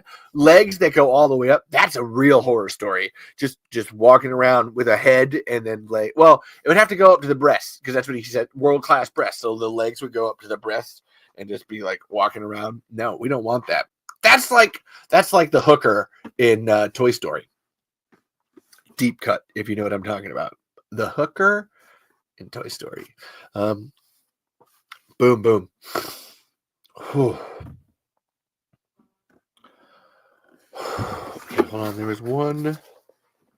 I'm doing this. I just want to know if the Wi-Fi not working is bugging me. It's just in the back of my mind. Like, what's going on? I need to check. I'm talking about the hooker. But so no. Will it have comedy, action, or horror? No, it'll have all of those things. And how much of the scripts am I doing? As many as I can.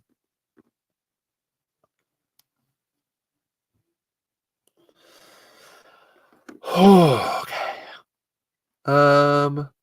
Yeah, don't all women with disabilities. That's a great one, Chris.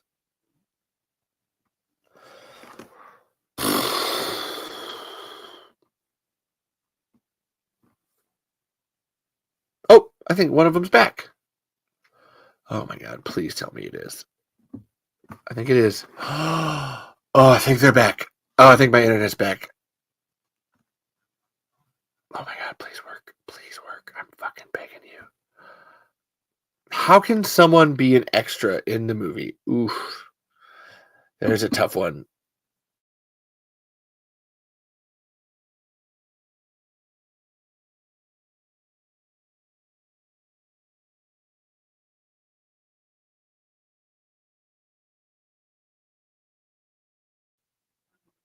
And Chris, I can send you the script.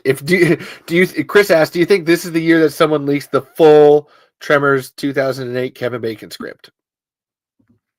Again, I could send it to you. If you want the script, I'll send it to you. The footage itself, that's another story. That is something I'm going to be working on here. That's a whole thing that we're all trying to do for Tremors Fest. And how can someone be an extra in the movie? That's a great question. That one I don't know. Guys, the internet's back. The internet's back. Oh my God. I'm so happy. I'm so happy. Wow, that was terrifying. And now I'm talking. Yeah. Oh, I'll send you the script. Oh my. Honestly, for everybody like listening, there's actually a copy you can get online. If you go to the Tremor Saga Facebook group, there's a little thing at the top. You scroll over. It's got like albums and events and different things. And one of them says files. And if you click the files section of the Tremor Saga group, there's actually a whole bunch of scripts in there. All of them Tremors related. There's the Tremors 2 script with Kevin Bacon and Fred Ward and Reba McEntire and obviously Michael Gross in it. And then there is there's the pilot script. There's the original script for Tremors, the Beneath Perfection one. I feel like there's one more shit. I don't know what it is. But yeah, it's super easy to find. So yeah, go there. Go to the file section. Sorry, now things are being updated all over the place. This is super weird.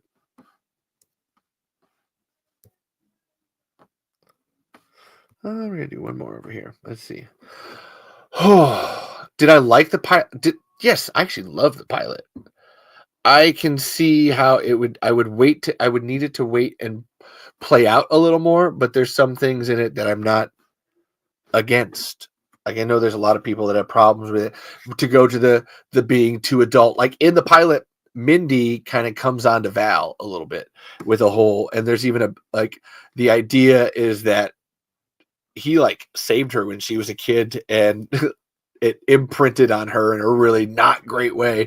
And so then she, there's she's definitely flirting with him at one point in the script.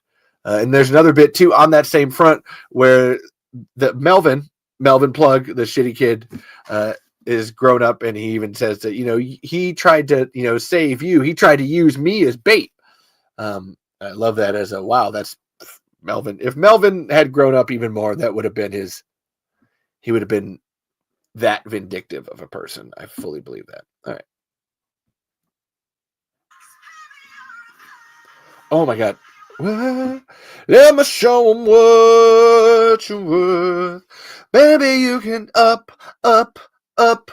cause you're doing things with stuff. Boom, boom, boom. Even brighter than the moon. Moon. Nope, go back. Baby, you're a... wow, now Twitter's working. So I don't want to hear this. Get over that. Up.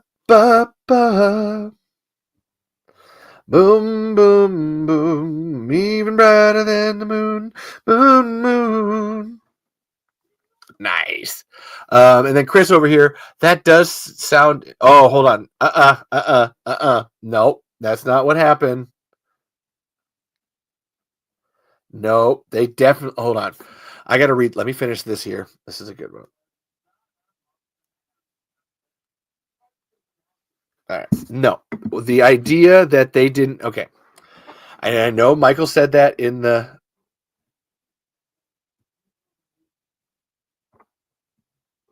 Michael said that at Tremors Fest. No. Okay, so Chris says...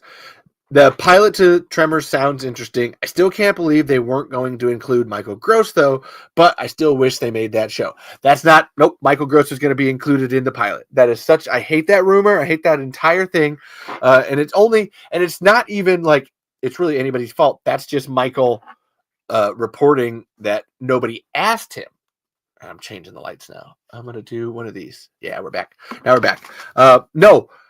The people that made Tremors the series, or the Tremors pilot with Kevin Bacon, Andrew Miller, and Vincenzo Natali, they had every intention of asking, hey, Chris is here. What's up, Chris?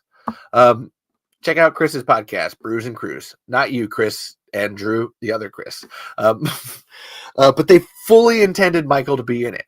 And there's a great quote from Andrew Miller where navigating the stormy seas of corporate desire with personal interest is like walking across perfection with a graboid underneath. But you can be sure with Walter Chang as my witness, there would have been room enough in this world for the Gummers. So there's no way that Michael Gross was truly going to be not included with the pilot. They just, when they were filming, with the TV show, when they were filming the pilot, he just wasn't in that script. To the point where I have to point out that Earl is in the script. Fred Ward's Earl Bassett is in the script for the Tremors pilot. Like Kevin Bacon's character has to like ask people that work for him like to do stuff. It's a whole thing. Like there's a picture of him. It's all there in the pilot. It would have happened appropriately. Like that's the entire...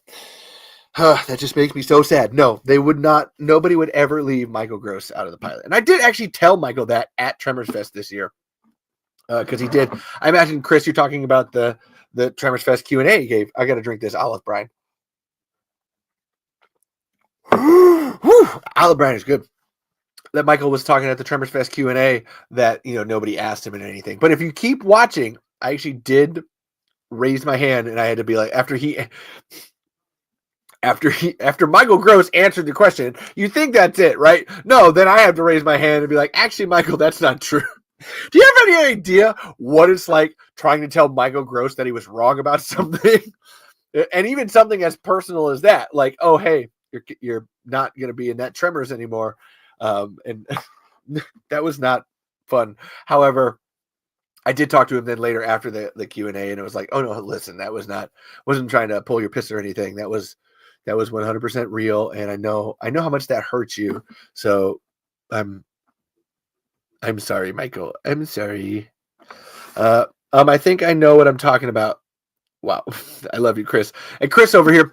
I think I know what I'm talking about, Levi. I mean, who knows more about Tremors, you or me? I'm not even gonna leave the last bit in there. Nope, that's what it is. I wonder who's got the better Tremors resume. Shit. Okay, cool. Oh, this is. I'm good. I'm back. I'm getting back. We're in the Tremors swing of things. All right. That one's rolling. And I was gonna. Oh, that's what it was. Now that I have my internet back, I'm gonna pull it back. I'm gonna get it. Look at my inside of my hand, everybody. I hope you enjoy the inside of my hand. It's been an interesting time with my hand. So that's if you want to know more about the Tremors pilot. No, you're good. Thank you so much, Johnny. I have to be up early, so I got to get going. But great show. Thank you so much, and I appreciate you standing by through the technical difficulties, whether you're on TikTok or Twitter or YouTube or Facebook. Thank you for standing by through the technical difficulties of all of this. Good night, Johnny. And it's true. The only other person on the planet that has an equivalent knowledge of Tremors is Ivel from Australia, my arch nemesis. Honestly, I want to work with my arch nemesis. I want to find him and I'll be like, "Hey, Ivel, we're working together, bro." And Ivel's just going to come in and be like, "Now listen, I don't know what you're thinking about Tremors, but you're coming in here and you got all the thoughts that you need to feel. And I understand. The grey boys and the shriekers and the ace blasters, they're all a lot. But there's one thing I got to tell you. All the way from here down under, with the gamma thundering down under here, folks, is that it don't matter whether you're a lion nor a gazelle. When the sun rises in Africa, or Australia, I'm in Africa. I'm in Australia. I've been to Africa. That's another person. You better be running. Sorry, no, because here's South Africa. Listen, I'm here in the place of South Africa. There's a lot of stuff. There's a lot of strikers and grey boys in these places. But now, oh my god, now I've gone New Zealand. I've gone full Kiwi. Guys, I didn't know what you're doing. But I had Bet Gummers here. Bet Gummers here, and he's going to take us all on an adventure, a ride together through the cosmos. Mary, I don't think it's possible. I don't think there's any way that Bet Gummer could be taking us anywhere. No, it's true, Jermaine. Listen, I'm telling you, we're gonna go on Desert Deck's Grey Boy Adventure. It's gonna be a whole thing. Yeah, Mary, I'm not really sure we need to be going all the way to America for that. It's a lot, you know. I think we should stay here in New Zealand and play some music. Now, listen, Bet, all of it. We're gonna become the first band ever to play in a place where you can't have any sand, because that's where the monsters are. Because I didn't tell you this earlier, but guess what? They send vibrations. They totally do. Murray, I don't think that's gonna work. I don't think it's possible. They send vibrations, and we got to be able to play the music, Murray. Well, just listen, Jermaine. Just listen up. I got a solution for that. We're gonna wear headphones. It's gonna be like a silent disco. All of it. And my friend Bet Gummer gave it to me. Here he is. Here's Bet Gummer. He's over there. Hi, Bet Gummer. Hello. He's not talking right now because the Greb boys are around. Shh. Wish that other guy was here to see the commit to the bit on that one. Fucking yeah. Booyah. Did I commit? I committed all the fucking way. That was awesome. That was honestly awesome. And I don't think many people were here to witness it. And that's a shame. It's a real shame, folks. That was goddamn good. Thank you. There was a lot of commitment to that bit. There was a lot of commitment to it. I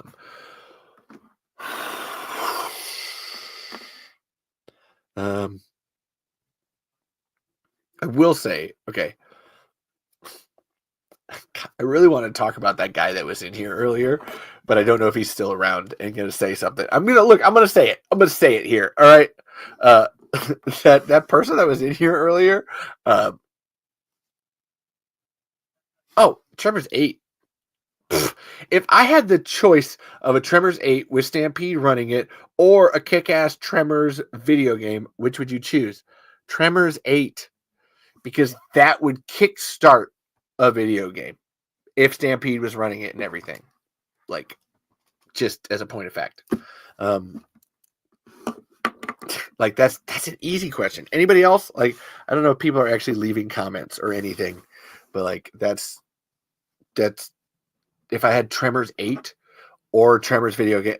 Everybody else, what's your, like, that's a question for everybody, whether you're on TikTok or on Twitter or on YouTube. What's there? Because Chris is coming in with but the video game would have more replay value. I understand that. It's just one of those things. So if you have the Tremors 8 with Stampede, then that means there'll probably be more stuff after it. Just a video game probably doesn't mean that Stampede is there doing anything. Oh, the lights are doing. That's what's bothering me. Boom. I gotta do one of these. Then there's a more likely chance that more Tremor stuff is going to happen. The video game isn't necessarily that'll mean more on down the line. I get the idea of replay value. I just don't think that if you want to bring Tremors back, it's with a video game. You have to do something that's in the same vein as Tremors. Like that's how that works. Which maybe hilariously has been this show. I don't know. Maybe I brought Tremors back to life. It's not like I wear many hats on this show. Boom, boom. I love the Atlanta Hawks. Again, I had no idea they were an actual a team. That's a fair point. Thank you, Chris. Yum. You know, every time I say I'm gonna eat an olive. Not really, because that would be a lot of olives. I'm just gonna do it to remind myself. Okay, at this point, I'm just eating olives because they're delicious. I'm not gonna lie. No, I actually need to eat 2 olives because of that fucking impression. Ooh, that one with the hot pepper was good. Oh my god, delicious. Again, if you only listen to this show and you don't watch it, you miss so much. I try not to do that too. I'm not purposely making this a visual show. It's just like, that's so good. You don't get to see the enjoyment I have eating the olive. It's delicious. All right. Okay, so I'm going to go down my list, and then I'm going to go back to David Lynch at the end here. Actually, this works with David Lynch. So I want everyone to go check out a show for me. It's called Echoes in a Jar. It's on Spotify. It's by Thomas Staples, who also wrote... Damn it. It's right here. The Case of the Giant Carnivorous Worm. Yes, hilariously. Yes, Tommy Stapes. Check that out. You know you want it. You know you want that book. Yeah, get it. But Tommy Stapes has a fiction podcast that I have become a huge fan of called Echoes in a Jar. It only has 4 episodes up because T. Stapes edits them, records them, scripts them. It's a whole process. But it is fascinating. And I have to say, so I don't normally listen to drama podcasts, like actual fiction, narrative fiction podcasts. I think that's the better one. But that, let's see, there's the Snow Beast one, which just released. There's the pilot. There's the Earworm one. And shit, there's a fucking 4th one. Oh my god, what is it? Oop, now I gotta look it up. Hold on, Tommy Staples. Where you at? T Staples? Spotify. But they're fantastic as an audio drama. I just needed to like call it out for being so damn cool. All right, here they are. So we've got yes. Last Thursday. Oh, the Ghost Hunting podcast one. That was the other one I was thinking of. Yeah. The Snow Beast last Thursday, the pilot, and Expunge. And if you like narrative fiction, drama shows, and such like that, I would highly recommend checking them out. They're only like half an hour long. It's super duper easy. And there's a concept that I wanted to introduce to this show to just really like fuck with everybody, is that there's literally like an earworm that you get from listening to things. And that's how like an infection comes inside of you. So consider this show that infection. I'm infecting you with Tremors, with a graboid worm in your ear. Yeah, just a concept that's I listened to it like a couple months ago, started, and I haven't had the show since then. So I wanted to come in and be like, check out T Stapes on this one. This is fantastic. If Stampede did make a Tremors 8, where should it be located? Perfection, Vegas, NYC, Mars, underwater. I think all of them. I don't think they should make a Tremors 8 because there's already 20 plus Tremors movies and we've lost all count of them.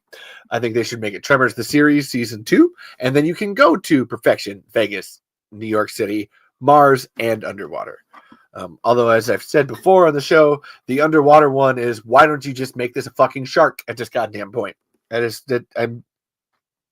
an irrational hatred that I have.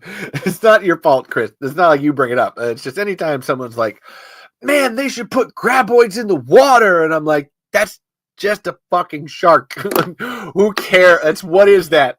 That's dumb. That's so dumb. And it's not short bursts. I don't think ocean works. I think you can do like, it almost would work for Tremors 7, what they did, if like it goes through pools, little tiny pools. I don't think it still has to have some level of dirt kind of sweeping by and shit. But the concept of like, you would fight a graboid in the Mariana Trench is like, I hate you. That's what is that? Why? No, again, just make a shark.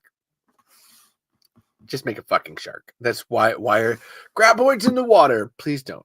Mars, yes. New York City, little harder. That's always shriekers. I always say shriekers in the water. Or sorry, shriekers in the subway system of New York City would be great. Vegas, fuck yeah, man. There's a lot of options with Tremors in Vegas. Perfection, obviously we know. Boom. Let's make them all happen. But underwater, just no. It's not your fault, Chris. I just don't. Let's see. Boom. I wanted to give my love to the boys at We Have Issues this week because Stevie Wildcard is going through a lot of emotional distress because of the loss of a family member, and all my thoughts and love go out to Anthony and Stevie. Everybody knows how much I love them on this show. Hilariously, I don't have all their comics because I gave them away, but I at least have the Ostrich Colony scrapbook. But I gave away the comics to other people because it was like, my God, this is so great. I want you to read it. That's how much I love Stephen and Anthony of the We Have Issues podcast, who introduced me to shows like Don't Make It Weird, Certified Weirdo. Don't Make It Weird. I make it weird all the time. It's a whole thing, baby. And that's where this my olive jar comes from. And technically, that's 3 podcast mentions because I did Echoes in a Jar, We Have Issues, and Don't Make It Weird. And now I need to, I'll end it with Suns and Shadows. I'll get there. But I'm going to eat a lot of olives for this. And yes, my condolences to Anthony, wherever they are at, everybody's at. I'm just all my love to them. That's hard. We're here because David Lynch died. Like death it doesn't matter how natural it is and how many times it happens. Death is difficult. Death is not fun. It's not a great time. Just, we all don't. Ugh. I'm drinking olive brine. I got to do it. It's beautiful how death defines our lives. I told Charlotte that. I texted her and it was like, when you die, that's your life summed up. That's the book closed. That's it. You don't get to write any more pages. Hope Hope you had enough in there. Hope it was a thick one. Because if it's not, well, you're fucked. No, you're not. Honestly, we all lead different lives, varying like versus similitudes. That's not it. And yes, they may say that death is a part of life, but damn it, it's my least favorite part. I would agree with that. It's ouch. And there's nothing. There's no witty jokes to say. There's no voices to do. It's just ow, ow. Sometimes, ow. A lot of the times, to the point where now we're on death. We're on death. I'm staying here. I wanted to. I hadn't called this one out. My friend Ron Delgardell died just a month ago. And he was actually an actor in town. He'd been in a movie with Sylvester Stallone called Fist. And I wanted him in my Tremors movie, but I never... He was in our first play that we directed. Caitlin and I directed 12 Angry Jurors. He was the judge in it. And I'd wanted him in a Tremors movie. I just never got around to reaching out to him. And then he died, and now I don't get to have that chapter of that book with Ron. Ron Delgardell. And you got to grab life by the horns, by the balls, by whatever part of life you currently feel like grabbing, and fucking grab it hard. Like a graboid. Grab life like a shriek, not a graboid, but like a shrieker, just tearing some hot metal on a cold day. Just grab that shit. And it's so I will drink olive brine to Ron and to Stevie's sister and to David Lynch.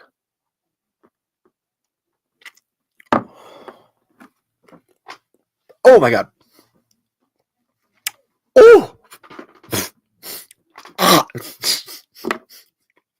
It's true, man. The audio only people just miss out on so much. Listen, if you want to subscribe to the video portion of this podcast, go to youtube.com and watch me all over the place. Ooh, yeah. And Chris over here, in all seriousness, I think of death several times a day, and it terrifies me. But good people like yourself provide an important relief from some of those thoughts. Ooh, everybody in the chat, raise your hand. Who thinks about death several times a day? I mean, fucking, woo, long hand to the sky on that one. Who doesn't? That is a constant, ever-present fear. And then there's multiple forms of like thinking about death. There's your own death, which is whatever. For me, my own death isn't the one that ever like affects me. What I will be dead one day, and what the fuck am I gonna care? I'm dead, so it doesn't affect my life in the fucking slightest. Hilariously, the death thoughts that get to me though are the ones about people I love. That's the hardest one. Particularly, it's the concept that something would happen to my nephews. Like if my nephews died for any fucking reason. I'm trying not to call that into existence, but just like oh my God, that is hard. Like I can't. That's one that I just swallow and move past. Swallow and move past. Swallow and move past because I don't want to think about it. And I don't think anybody does. And Chris, you're a dad. I imagine you have similar thoughts on that. Where like whatever, you might die, but the thought that your kids might die, or what do you do? Or even for you as a dad too. So if I die, how is everybody going to deal with that? Or like wondering if Caitlin dies, like how do I live my life? What do I do? Me dying, whatever. It's a thing. Just pass it on. And yes, we all have to grab each other in whatever ways we can, bring each other together and closer, and love and hug and cuddle each other in our moments of weakness. I'm cold, so I'm gonna get a jacket. Uh-oh. Oh no.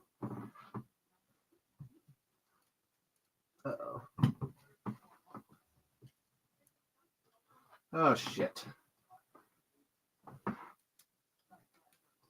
Oh, that's fun. Oh, please don't fall over.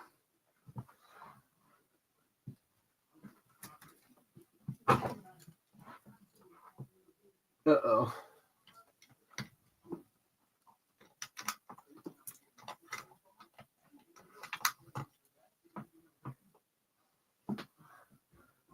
Huh. Great. Cool. That's awesome. Cool. So one of the hangers over here might like fall down during the show. That would be great. That would just be fantastic, wouldn't it? Just a bunch of clothes come down over there. Let's hope not. Probably, but hopefully not. And yeah, I can't even imagine my kid's death. I don't think I would want to keep living at that point, to be honest. They're my whole world. Yeah, it's like I said, that's a stuff it down with some brown in terms of thinking about that. No, thank you. I'm gonna get rid of stop you. Boopity boop. I don't want you. Bye bye. Bye bye. Go over here. No, that's not. That's like I said. That's swirl. Shut the fuck up.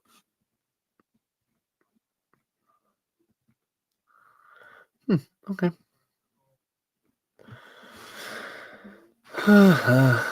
Right.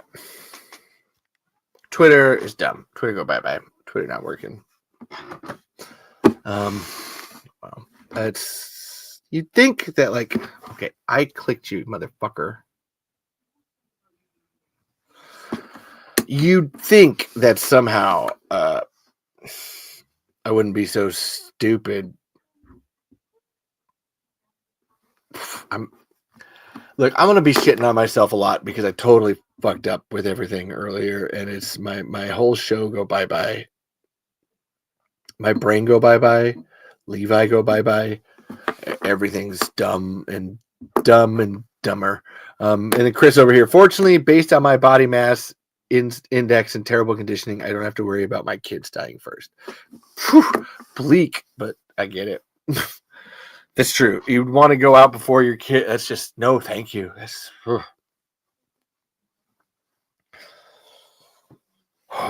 that hurts. Wow, I'm not gonna pull out of the hole. We're here. It's a good hole to be in. So I wanted to talk. I will. Oh, and everybody, there's the Sons and Shadows podcast that I need you all to go listen to on Saturday. They do a live show on Saturday, and I need everyone to go check it out every Saturday. Please and thank you. At 8 o'clock Pacific time. It's usually 11 o'clock my time. Oh. Okay. I can do this.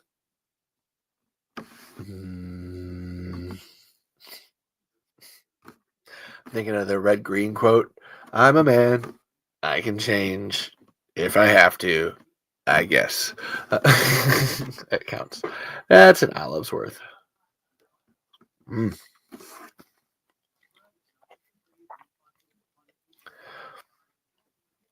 So I wanted to talk about this just bugged me. I gotta talk, and if the person's here, please comment and tell me I'm wrong. All right.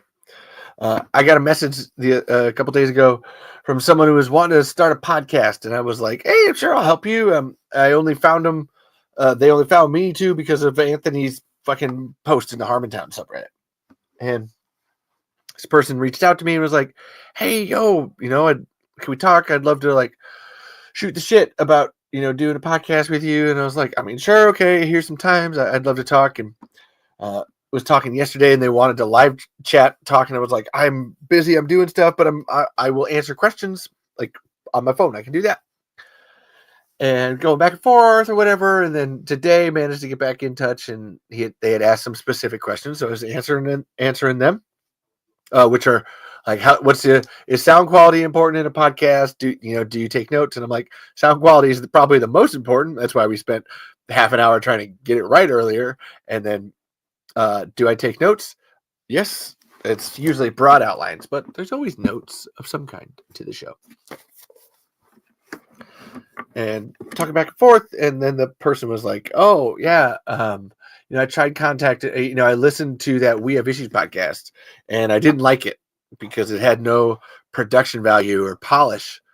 And I was like, "Oh, you were just not. Then you're not going to like my show. There is no production value or polish on this show. I think that's kind of why people come to the show. Or at least I hope, because there ain't none." And then it was like, "Yeah, I just couldn't get into the show. No production value and polish." And I tried reaching out to that guy, Anthony, and he hasn't got back to me. And I was just slid in. It's like, "Yeah, that's he didn't get back to you because his co-host's sister died." And actually the most recent episode, they were literally talking about that. They did a 14-minute long episode that Anthony uploaded immediately after it was done. Like they were finished, because it was a super quick one. And said that Steven's not here. KT and I are gonna do this show because the sister died. It's just wow. And yes, personality over polish 100% of the time, in my opinion. Thank you, Chris. Then again, I sent them. I sent them. I don't know. I shouldn't assume. I sent them. My show. Here's a link to my show. You can check it out if you want. You're talking about podcasting and doing all that. And I was like, if you don't, if you want production value and polish, you're not gonna find it with my show. It's not. I'm sorry, it's not gonna happen. My bad on that front. I mean, not really, but also like, yikes. And then got back an hour or so later and was like, "Yeah, I checked it out. It's not my thing. It's.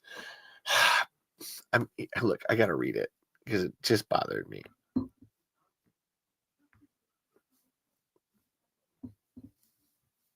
Oh, damn it. Hold on. Damn it. Hold on. Where's that? Okay. I hope that this is still rolling.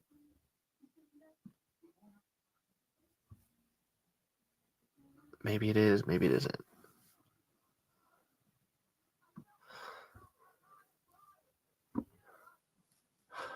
Stop. Okay, it's still going. Okay, weird. Okay. Hold on. I was looking at that one, so then it should be right there. It's still going. No video. Yep, video went bye-bye. Now it's back. Okay. It doesn't work. I can't go off of the screen and come back. But basically just said your show is not great. And then I like deep, engaging conversations. More Duncan Trussell over Dan Harmon, and it's like, oh, that's great. That's definitely what the show is. Did you listen, or did you just look at it and then keep fucking scrolling? I don't know. But I'm not gonna lie, it hurt. I was definitely like hurt in this moment of like, oh, okay, you're telling me that my friend's show sucks and that he sucks for not messaging you, and then now you tell me my show sucks. And I'm just sitting here and I'm like, you came to me because you wanted advice for starting a podcast. And now you're telling me that you think my show sucks. I feel like I wish you had listened to my show before you asked me this.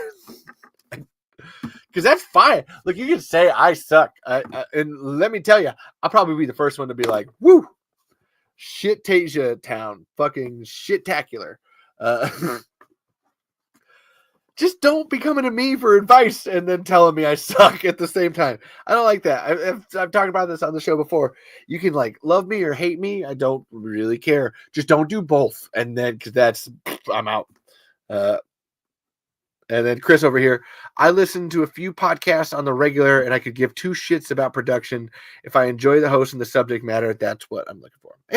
So I look for in a show. That's why I tell everybody the certain shows that to listen to, like the Don't Make It Weird podcast, or We Have Issues, or Quarantine Book Club, or Suns and Shadows, or The Echoes in a Jar, or Run for Your Lives, or Buffalo Buffalo, or The Cult of Odd, or if these are all any things that like are in your wheelhouse, give them a listen. I enjoy all of the hosts. I think the hosts are great. That's why I come to a show. The hosts and the guests and everything, like that's the production value is whatever. The majority of my production value is cool lights and a snazzy opening number with a song. It's usually what I like to do. And yes, and then Chris over here, I'd like to see this person show 6 months from now. I imagine it will have a lot of special effects and no one will watch it because he sounds like he has a shitty personality. I'm not going to say that. And I even ended the conversation to, I even like explained, I was like, well, so it seems like it's not deep, but if you actually try it, it's very deep. It's 50% talking, 50% Tremors. And then, was like, hey, do you have any more questions on, making a podcast? No, I don't have any more. I was like, oh, hey, please drop me a link to your show when it goes live. Because I mean that sincerely. It's like, hey, cool. You know what? If you think my show is not great, I want to see yours. Let's go. And I mean that in a really sincere way of like, cool. Like what can you make? Let's do that. And especially coming from a Harmontown subreddit, which is Dan Harmon, if you don't know, is a perfect storyteller, that a great writer. That's, I don't know why I said perfect, but I'm going to leave it. Perfect storyteller, perfect writer, not as a person, but as a writer. And even he says, well, okay, prove to me that you can do it bad. If you say you're a bad writer, prove to me that you're a bad writer. And Chris over here, it's harder than it looks to produce a podcast. I've seen it firsthand. Fuck yeah, you have. I know you and Colin have experienced your fair share of technical difficulties. There was that episode that me and him did, and you weren't even there for like 2 hours of it because your whole setup, your internet was like going crazy. And yes, Dan Harmon from Community. I actually know Dan. I was actually going to wear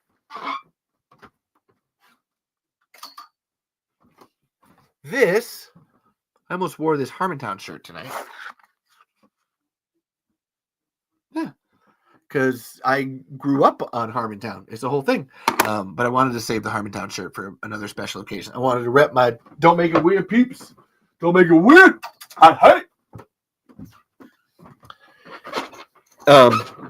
And yes, I actually know Dan. I've been on Harmontown show, all that jazz. And just to needle and be like, oh, well, your podcast sucks, but I don't have one. I was like, okay, that makes me so upset to the point where, so that's bad. And then Chris, if you want to see, this person did come into the chat tonight and, oh, hey, remember the 80s and 90s? Oh, I'm going to miss you on the old TikTok, on the Tremors Talk there, buddy. And again, if you're on TikTok and you're not subscribed to the YouTube channel at the Tremor Saga, go check it out so your comments and everything can live forever. Hit the notification bell and like and subscribe and comment and all of that other stuff. What's up? Remember the 80s and 90s? Would you rather have a Tremors 8 or a Tremors video game? That's our earlier question. But I'm talking about other stuff, but that's our one of our running questions, along with the connection between David Lynch and Tremors. It's a whole thing. And then very cool. I keep hoping they finally make that Community movie. Me too, right? And then remember the 80s and 90s wants the video game. So that's 2 for video games. Mine is Tremors 8, because if you have a Tremors 8, that dominoes to making more Tremors, which will lead to a video game, whereas making a video game doesn't necessarily domino leading to making more Tremors. It's an interesting balance. So yes, that's there was another one too that Chris had. What was it? What was it? You had a good question. Oh, we were talking about death earlier. That was you missed it. It was a good death conversation. There was a lot. Woo, that was a fun one. Where would you set the Tremors 8? And that's where I said TV show. But so everyone knows, so then this person did come into the chat and then was not trolling, but definitely giving me a good ribbing with disagreement. And I'm actually kind of sad that they're not here. I did appreciate their opinion, because at least they were doing something and interacting in that moment. They were creating something, which I think is important.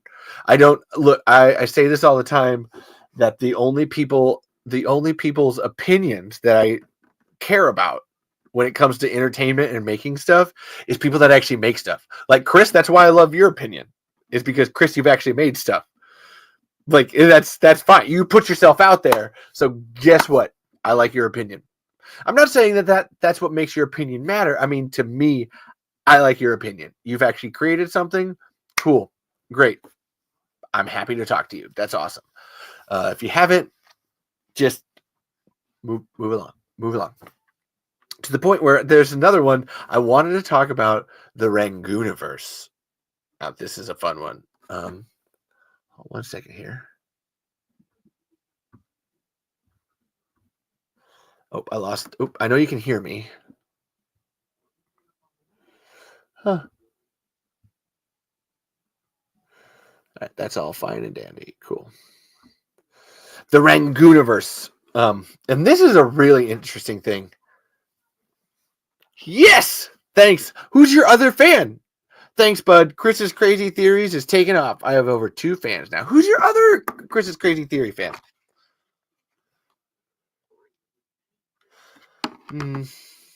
Boom. Switch gave us a Halloween and Evil Dead game. Haven't played it yet, but I want to. Ooh! See, that's a good one. I'm into that. Fuck yeah. But again,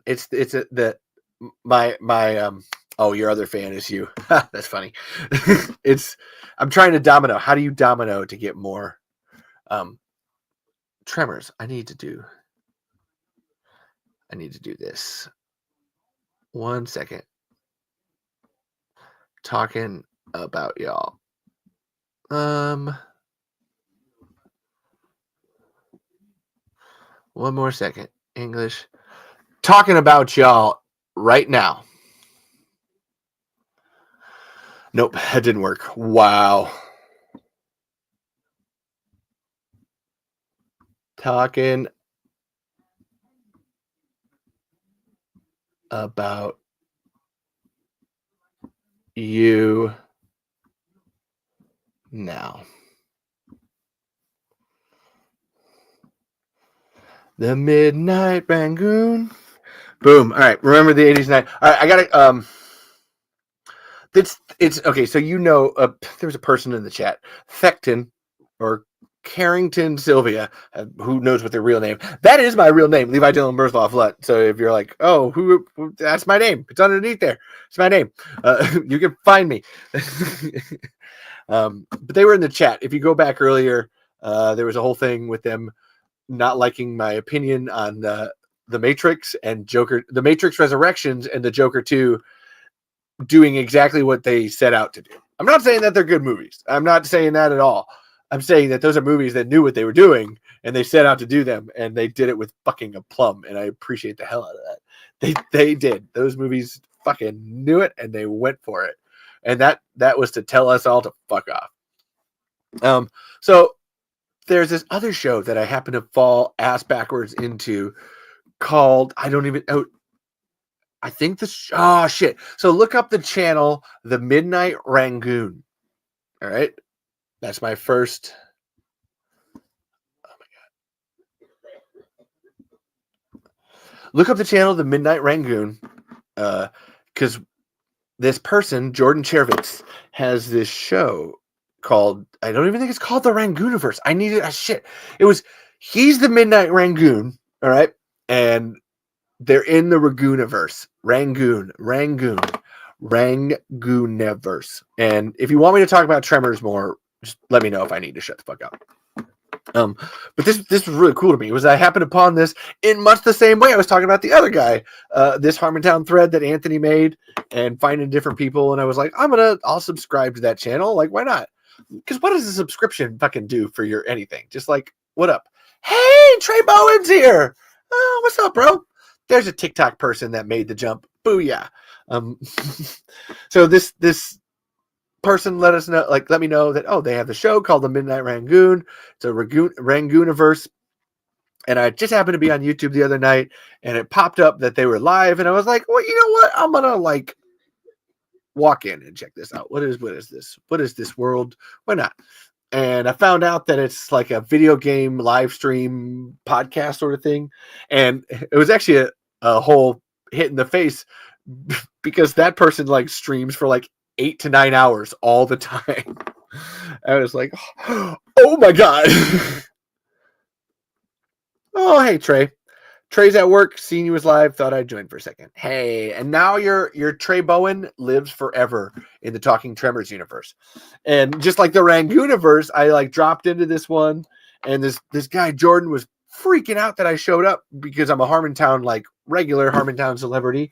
And oh my God, fucking Levi is here. This is great. We were dropping things in the chat, and I found out that, and this is what made the show really, really interesting to me, was that there's a Rangooniverse, which is there's lore involved with this podcast, the Midnight Rangoon pod, like, and what it is, and every time someone shows up, they get added to this board with a name. What's your favorite food and what's your favorite time of day?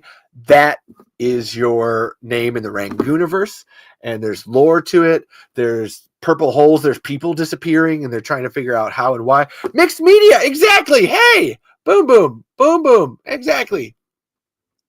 Loreboard Mixed Media right here is from the Rangooniverse. And Mixed Media, while you're here, is it talk about Jordan and Imp. Hey, what's up, guys?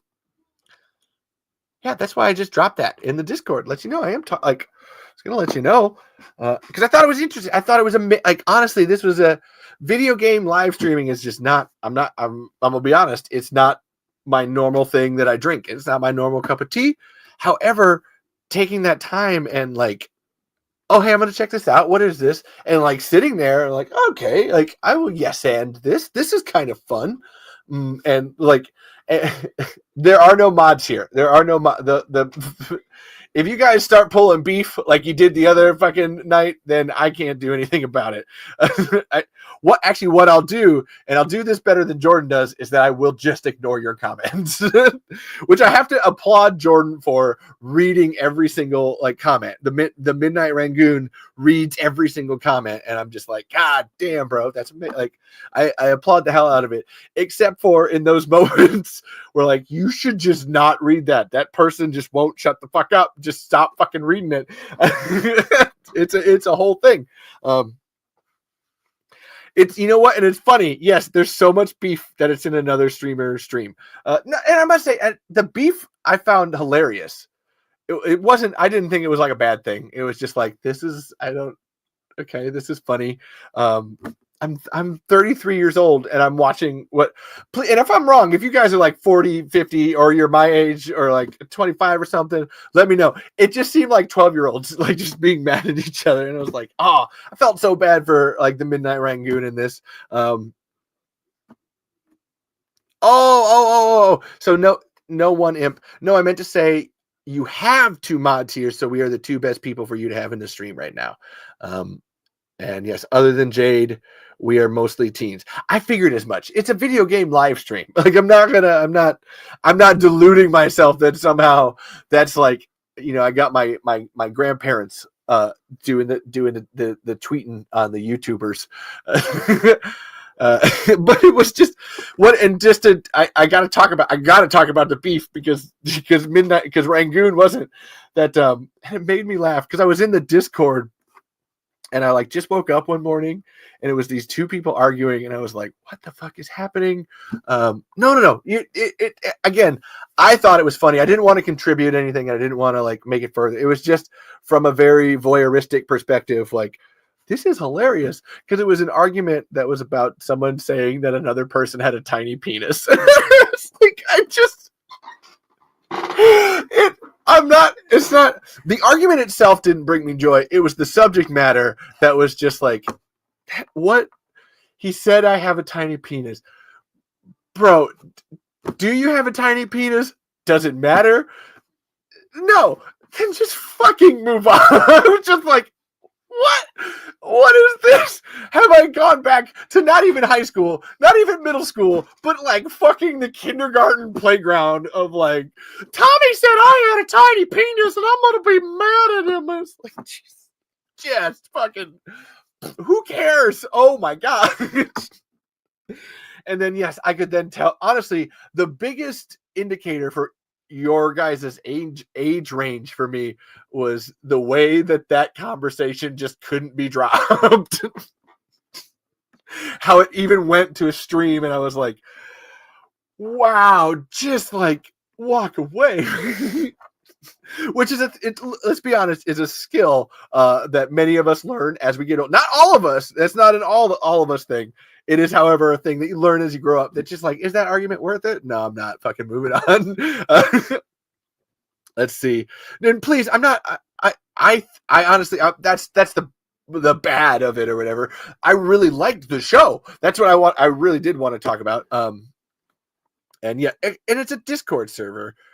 Yes, just expect the most random shit to go down. And no, neither of you guys were involved. I saw like it was. I'll just call the names out. It was Midnight Fishpool in JTH numbers or something. It was just like, what is? Just stop this. Just stop this. What? I have a tiny penis. There are dozens of us. Okay, if you've got a tiny penis, raise your hand in the chat. Woo! And Chris over here, I'm sort of a teen. I'm basically 90 years old physically, 12 years old mentally, and okay, I gotta start this over again because this is so good. I'm sort of a teen. I'm basically 90 years old physically, 12 years old mentally, and 2 years old in my pants. So basically a teen. And yes, Chris is our resident small child, big man. Or small man, big child. I think that's the better one. And yes, I know I doubt that either of those two people is going to come watch this. Maybe they will now because I talked about it. And if you are here, either of those two people, who fucking cares? And yeah, no one imp. I mean, 5.5 is average. And then yeah, there's a girl. Exactly. Girls have the smallest penises. Woo! Fuck yeah. Can't raise my hand. I will raise 2 hands for you. There you go, mixed media. But to the point was that from a very voyeuristic outsider perspective, not participating, it didn't make me laugh. I was like, what is this? To the point then, and then I'm gonna go over here, and then I want to bring it back to full all the way back. Then this is where Jordan, if you're watching this later, I want you to know this. If there's comments in the chat, you don't always have to read them. Man, look at that. Internalize it and just keep rolling. You should see the transphobia I have experienced on TikTok in the past, and I just go like, that happened. Roll. I'm not even gonna. Most of the time, I've learned to just not even recognize it and just keep going. Just gonna keep scrolling. Because then in the other chat, then in the stream chat, and I'm saying this because from my perspective, this is what was fascinating.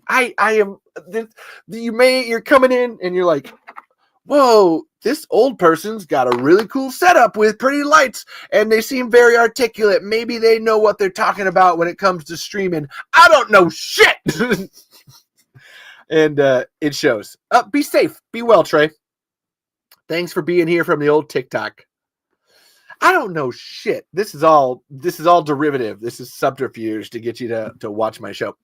But watching the live stream was amazing. Just the way that everything flows and works together. I'll finish that thought.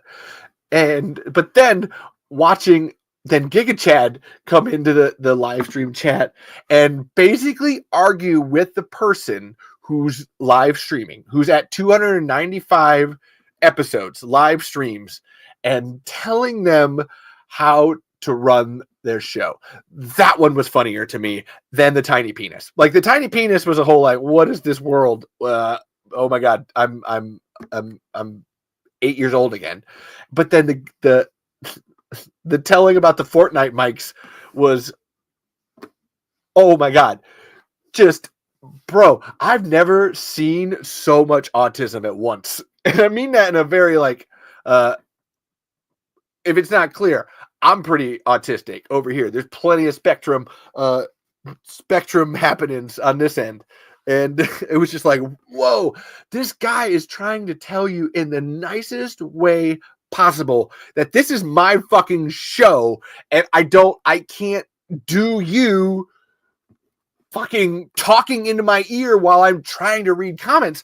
And I have to say, I'm sitting here and I'm like reading your guys' comments, and I'm just like, that's yeah, you got your earphones and fucking people talking in here and talking out here, and then you're trying to actually read shit on the screen.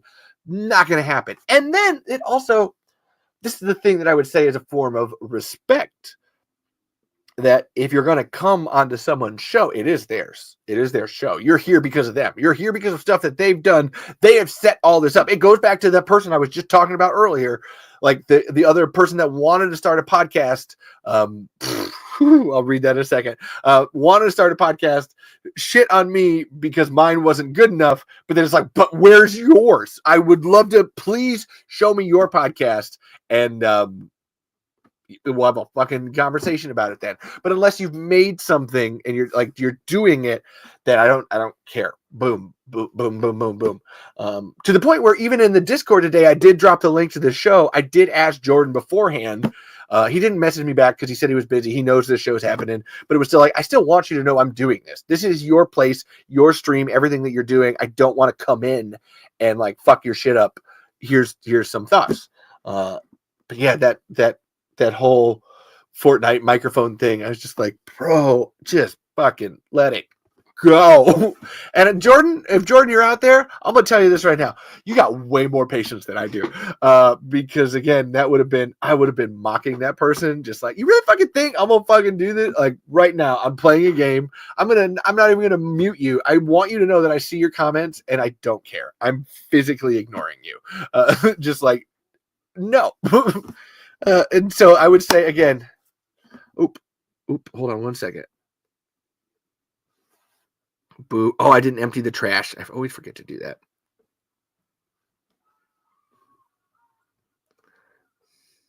Nice. I would say to Jordan, you have the patience of a saint. Oh yeah, he was so kind. Yes, mixed media. He was so kind in that. And no one imp. I'll have to show you the adult DM sometimes. Levi is absolutely insane. I'm going to be honest. I kind of do want to see it. And he does. He responds to all of you guys. And no one imp. Believe me, I've been in the trenches of stream drama. Most of it revolving around me. I've been with Jordan for at least almost a year and a half now. Oh, that's cool. Again, seems like a very kind guy. And he does respond to all your chats. I try to do the same when I can, but I know that it's hard. It was just like I said, shut the fuck up was what I wanted. I would just shut the fuck up. Oh my God, man. If it was my show, trust me that would have been said. Also, should I keep the lights rolling or do you want a static color? Pick the color you want, people. Well, I got a button full of colors. So pick the color you want the show to be right now. I'm going to let it fade again. Or if the fade is too much, I don't know. I can't accurately value my show outside of this.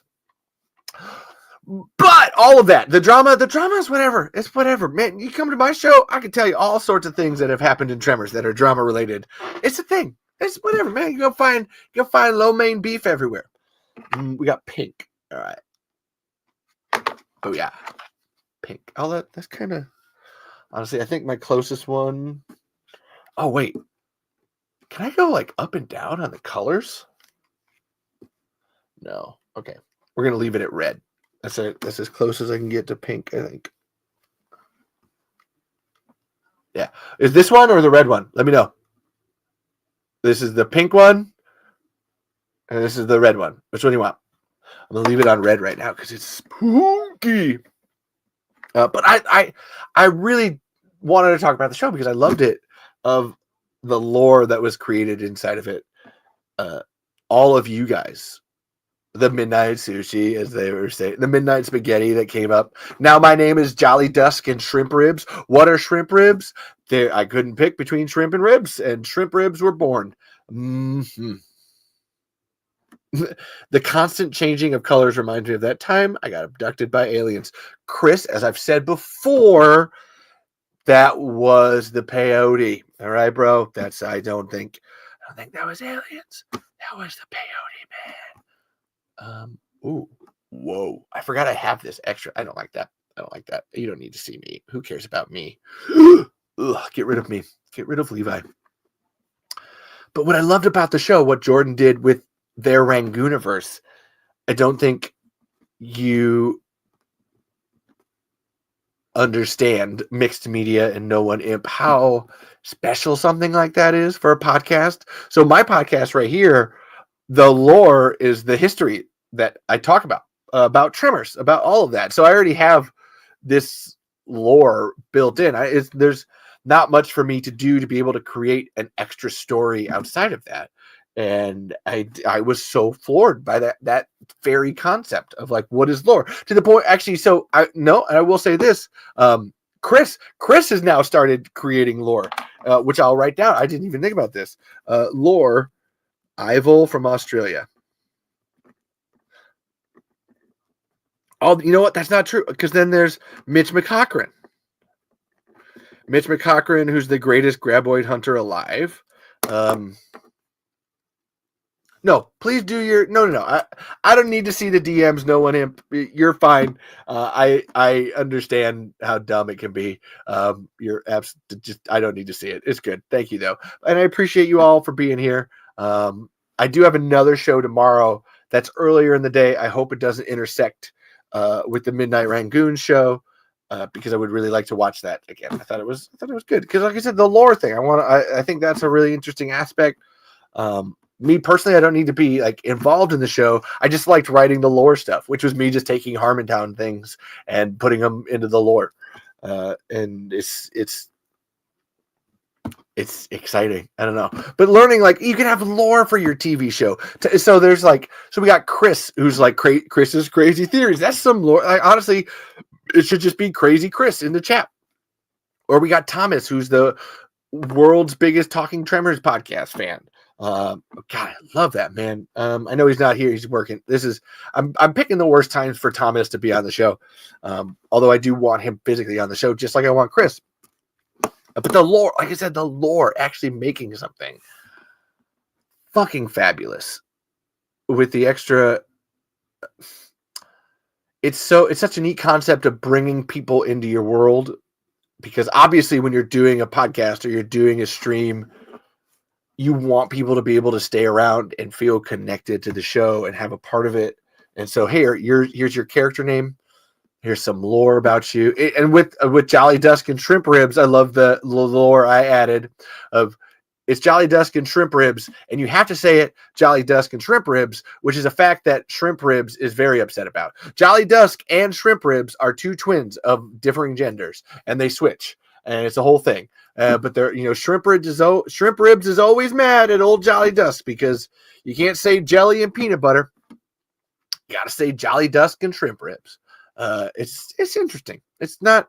I think if any of you people from that Discord or from that show are here or end up listening, take value in that. Take solace in that. Take love in that, because it's super important. Not many people have that, and you want it while you can.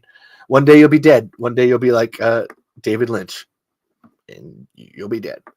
That was hard. That was a hardcore one. I'm gonna eat two big olives for that, because I did talk about an entire person's other podcast, and I didn't even get to the meat and potatoes of it. Although the beef was hilarious. Like I said, I did want to talk about the beef because it just made me fun. It was so funny. The beef. Ooh, goddamn. Oh my god.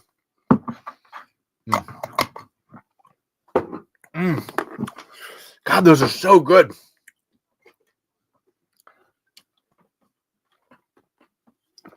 How do you enjoy that audio-only podcast?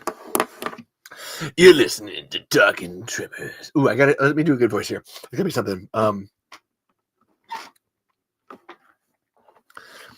Hello, everyone, and welcome to this special broadcast of Talking Tremors. I am your host, Alan Rickman, although it might be Morgan Freeman. It's British Alan Rickman. I don't know if you know this, but did you know that the graboid is just a shrieker with a smaller penis. Nope, I'm out. Okay, Alan Rickman's not working. Hi there, I'm Morgan Freeman, and I would like to speak to you today about the life imperfection. Oh my God, nope, this is bad. This is out. There's someone here. There's a thing that all of you are not understanding. It's not clear. It's you're lying. You're lying in my face. All of it, I can read it like a book. Like a fucking book. He never swears in the show, but it doesn't fucking matter. Yeah, I'm Cal Lightman. Yeah, I'm played by Tim Roth. It's the whole thing. I've got my face. I got to take my head off. Just coming at me. What, you having a problem? Which I got to talk about. Lie to Me later, but I'm here on the Rangooniverse, and wanted to talk about Harmontown, which I've mentioned a couple times on the show before, but it was a whole. It's been a weird couple of weeks being in the Harmontown subreddit and talking to people and realizing how involved I was with that show. I did not realize. I did not until I was sending links to Jordan at the Midnight Rangoon, and like I had to stop because I was like, I didn't realize how fucking much I was in this show, and you don't need to be inundated by how much I was in this fucking show. Oh, that blue light. I really like this one for some reason.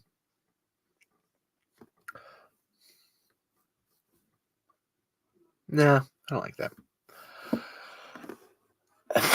I'm crutching it with these lights lately, but I don't care. They're super cool. And but if you don't know my past with Harmontown is super weird and wild. Like if you it's very derivative of Harmontown for the very particular purpose that I got too deep. That was my first brush with fame, and honestly, it made me realize I don't want to be famous. Because nobody listens to you when you're famous either. Like you think that they do, they don't. Nobody fucking cares, and you were just a slop pile of a heap if you're even a real person. All fame does is make people look at you more and then scrutinize you in very terrible ways. To tell the story, I got brought up on Harmontown back in like 2010 or 11. Oh my God, 2011, 12 maybe.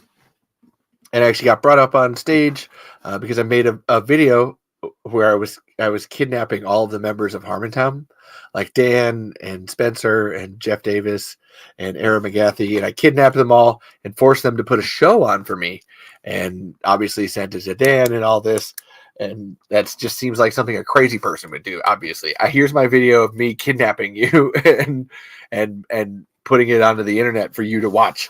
That's something a crazy person does, to the point where I appreciate Dan always calling out that you can tell that like I'm a good kind of crazy person because I'm not fucking with you.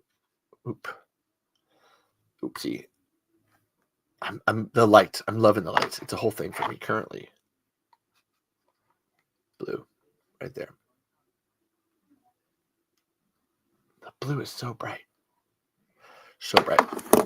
Then I'm a good kind of crazy person because you can see the crazy right there. Like, obviously, if someone's making a video where you're kidnapping members and friends of your life and family, that seems like a person to avoid. However, it's pretty ballsy of that person to put it online, so they're not going to do anything to you. Hopefully, I have no intentions of ever really kidnapping all of those people. But I, got brought up on stage. Hilariously, if you watch the video, it's me in this room. We talk about it on the show, the episode Jolly Roger, because we're talking about this room and everything in it up here, and Dan just being, you are amazing, and I don't understand you at all. What the fuck are you doing? And it was, holy shit. Talk about a whirlwind. Ooh, I like that. The lights could be a mood ring. When you're talking angry, put on red, etc. I like that. We're going to do that. Right now, we're in blue. We're in reflection. Yeah, I like that. Blue is in reflection. And I got invited up onto the stage, and not hilariously, this is I will talk about this in greater length when I haven't fucked up the rest of the show. I literally got outed as transgender in front of millions of people without my fucking consent at all. Like, I had no idea at all. And I don't really blame Dan for that. I walked up onto the stage. I knew things could happen. I just didn't think that that would be one of the things that actually happens. And yes, got outed to everybody far before I ever thought that would be a thing. And then we talked about me being trans on the show. And this is one of the greatest things, though, is that I've learned through the years that I've actually inspired a bunch of other people to discover their own gender identity. Chris asked, when was this? This was a good 10 years ago. 10 years ago, little baby Levi, little 23-year-old Levi on the Harmontown show. Again, look up episode 68, Jolly Roger. That is me. I'm in the first 25 minutes of that show. And then I'm off stage, and then there's more later on. But then I keep showing up in different things. Then Adam Goldberg banned me from the subreddit, and they had a whole discussion about it on the show. Then another transgendered person, Jane, comes up and talks about me inspiring them to pursue their own gender identity on the show. Later on, I was in Chicago. They were in Chicago. I got to go up on the stage at the Chicago show. I almost replaced Dino Stamatopoulos on that day. Starburns, if you watch Community, because Dino didn't want to do that. He didn't want to control the show. And Dino was like, why don't you just do it, Leave it? I'm like, Dino, I can't, because that's you, man. Like, he asked you. He didn't ask me. I'm at the Chicago show. I get brought up so much by everybody. It's one of those things that, in terms of talking about a person from Harmontown, if you're talking about an audience member, there's your staples like Earthshine Jane and Adam Goldberg and Beefsteak Bill, and then fucking Levi. And that was actually how, like I said, Jordan was freaking out when I showed up to the chat, and like, oh my God, you're fucking Levi, this is insane. Holy shit. And it's Caitlin. I wish Caitlin was here. This is something I should talk about when she's actually around, because she talks about this ad nauseum, where she learned this thing with me very early on that, oh my God, you were like, going anywhere with Levi is an adventure, because there's so many people that are somehow going to know you. And you don't know most, like, somebody will come up to me and be talking to me and then walk away, and Caitlin turns to me like, who is that? I have no idea. No idea. I have no. They knew me apparently from Harmontown or something, but I have no idea who that was. So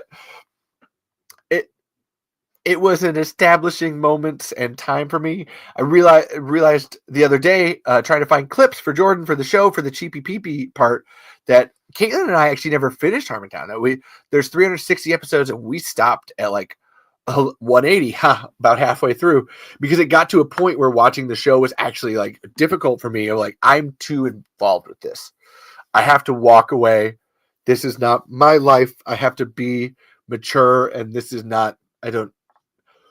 I just have to walk away from this. Like, this is not who I am. I need to find out who I am as a person. And I think this show is a proof of that somehow some version of Levi is here, and you're listening and watching and learning and loving them. And it's because of Harmontown, because of Dan Harmon. And I would even say that Dan and I are friends. Dan and Jeff and Spencer, not like, oh, I'm not big buddies like him and Schraub or anything like that. However, they still call me friend, and I'll take that. That's, whenever you bring up Levi, our friend Levi, you'd be like, I appreciate that. Thank you so much. So if you ever want to go back, just look up Levi in the Harmon search on the Harmontown subreddit, and you'll be like, holy shit, I accidentally sent my friend Luke up there with a rap. That was one I'd so regret. Because I couldn't be there. And he went all the way to Oklahoma, and he got to go up on stage, and everybody shit on him. And it was just, I wish I'd been there to help. I'm so mad at myself all these years later. I love you, Luke, wherever you're at. So that's, like I said, that's how Harmontown changed my life. And that's where we're at today. I'm back. Okay. So Echoes, Rangoon, Harmontown, podcaster. Fuck yeah, I'm doing this.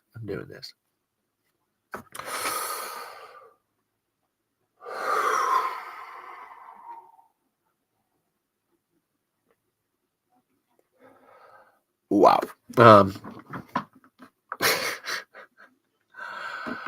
Okay, I need to breathe. That's my problem right now. I need to actually breathe. It's okay. Oh, it's a lot, Chris. Thank you. You did not. Yeah, I will go into more detail about it later. Just talking about the Rangooniverse. Maybe we want to talk about Harmontown as a whole part of my life, a very important part of my life. And thank you, Jordan, and the Rangooniverse for bringing it up. Again, that's where those people like Jordan and then the other guy in the chat, the one that said my podcast sucked, I only know them because of Harmontown. Like they would only be here. Anthony of We Have Issues, I only know because of Harmontown. Like that's amazing to me. Amazing. That's just wow.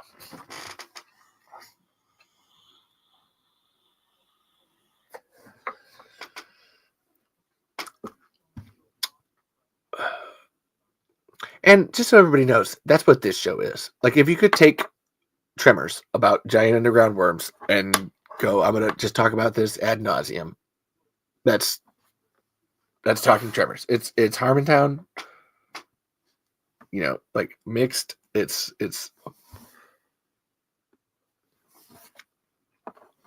so good.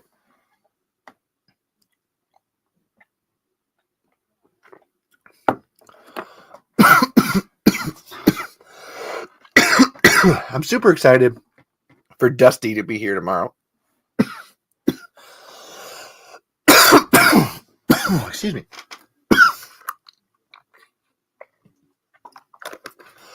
Because I'm not going to lie, it is hard doing this show by myself. I appreciate everybody being here wherever you're at and doing this. Hilariously, nobody from TikTok is saying anything. It's funny. I wonder if like the transphobes and the assholes don't want to use the app anymore because they can't spread their reach of hate or something. Interesting. And so, okay, Harmontown, that podcaster.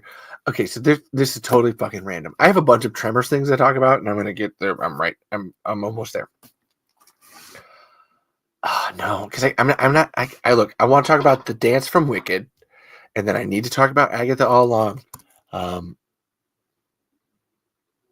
I also want to read Ben's text. So my friend Ben had a text. How do I get to it? Fuck. Now I got this regular streaming one up here. Ooh, okay. I'm going to kill your video quality, guys. Forgive me, because I really want to read this text. This is super important to me. Thank you for loving my work. Tyler James Lopez. Thank you. Well, appreciate it. See, there's one good TikToking. I'm going to change out cameras now. This seems like a good time to do so. Where's the Chrome? It's my old phone, so I got to remember where my apps are.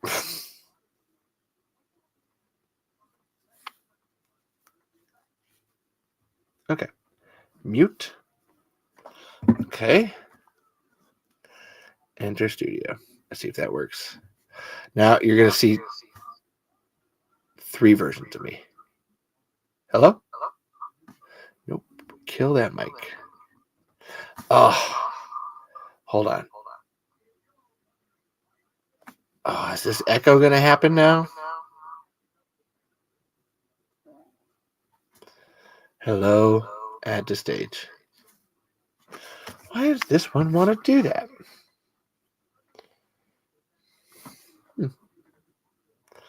There's so many of me. It's like my worst nightmare. Less. Wah, wah, wah, wah, wah, wah. There's too many. I don't. Now you can see me. Oh my god. This is like, again, if you're only in audio land, this is probably terrifying. Or honestly, no, it's not terrifying for you. You'd have to be in video land to be terrified. Oh my god. Camera off, mic off. There it is. Hello? Weird. I think it's because this one I can't. Yeah, which one is the real me? None of them. That's the true plot twist. None of me is real. Well, I should just stop. It's not going to work. Because I can't turn it all the way down. That's where the echo's coming from. I'm going to deal with it. Damn. That makes me upset. It was working fine. Like, ugh. TikTok. Or sorry, I was going to say technology. You let me down, bro. We had this whole conversation last week on the Band and Tremors talk. Hello. Wonder if I can change the audio out.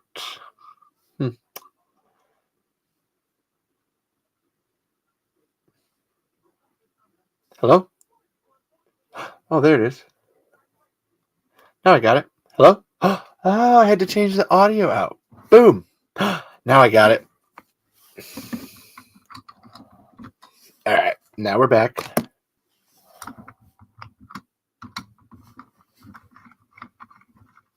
No, Ben sent me, my friend Ben McClintock sent me a really good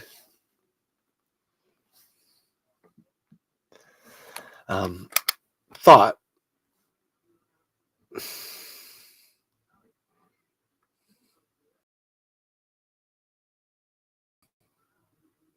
Nice.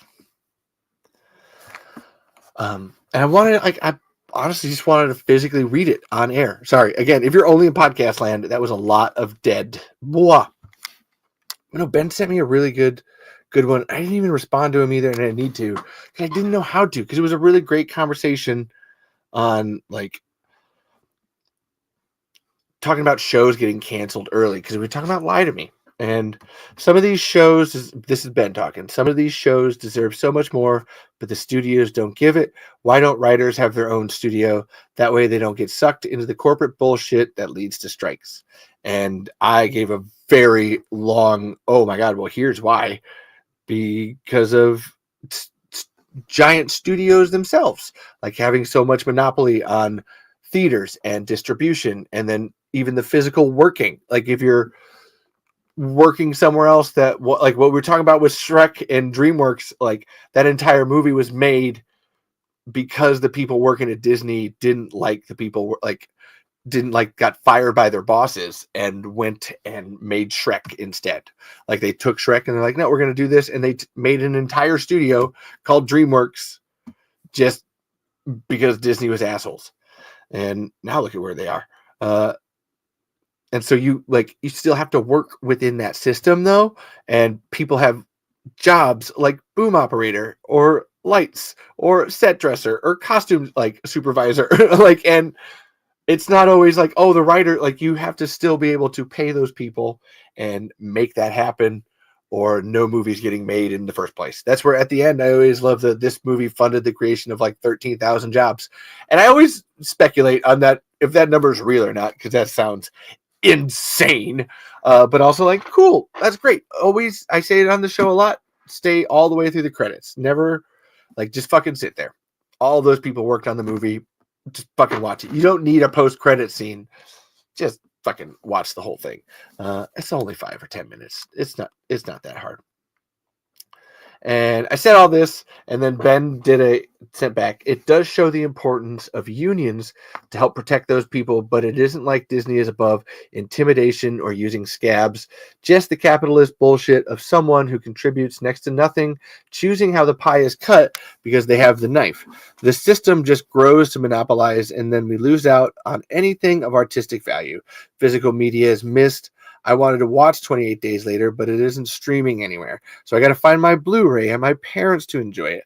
It's crazy how one small group of people have so much control over the system. 1984 manifesting itself, and most don't have time to be concerned. Boom! It was like I said, I had to God damn. I wish Ben was here, obviously, and he'd show up to if he wasn't working, he would be on this show so much more. But God damn, we're hamstringed. What are any of us gonna do? Oh, here, Chris over here. Also, the writers aren't paid well enough to afford to make their own movies, but I agree that they likely would be better movies than the studio ones. It's just reading it again. And the importance of unions, because Disney intimidates the hell. They all do. Universal.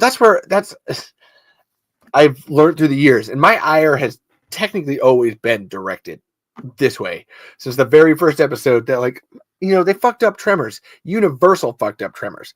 They had a lot of options, and Universal went yeah, but we can make more money this way. So now we're in red mode. Doom, doom, doom.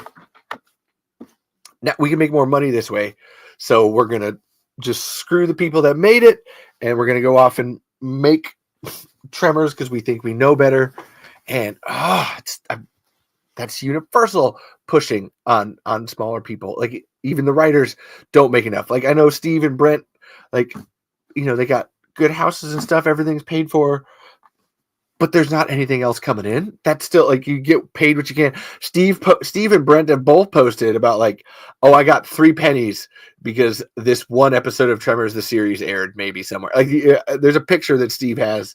It's on his Facebook of all of the pennies that he made per each airing of Tremors the series, and that was just in 2020, 2024 or 2023. And when you know how much Tremors gets played on Tubi, you're that's nothing. Oh my God, that's a drop in the bucket. What is wrong with you? And yeah, they're just squeezing as much as they can out of people. I didn't think there was anything to actually talk about with it because Ben just nailed it with the text. That I'm just I just wanted to say it out loud how much it sucks. And then the physical media thing too. That's why I download things and then I buy DVDs of stuff that I like very specifically, because oh my God, you're gonna lose that stuff one day. Whenever anyone's I can stream it or this or that. I got Plex and Tubi and Netflix and all that. Oh my God, there's so reached out of your hands. Go bye. It's something the Sons and Shadows, Kevin and Jeff. I love hearing them talk about this is why you need to own physical media. Because it never goes away. Nobody can come into your house and steal it. And the entire concept of, we're renting it to you. That's the new idea, is the rental agreement of you're getting this movie on a rental or games. That's one that like I said, I don't play many games. I do follow this story, everything that that now it's becoming more and more prevalent to release unfinished games and then make people pay for DLC, or this game is now it's taken off of the Steam library and you never get to play it again. Everything that you saved is all gone. It's horrifying. I don't know. It's and then choosing who cuts. Oof. No, Ben just killed it. Like I said, I didn't think. I'm not solving the world's problems when it comes to Hollywood or media consumption. However, Ben had a really good point. I just, damn, man. And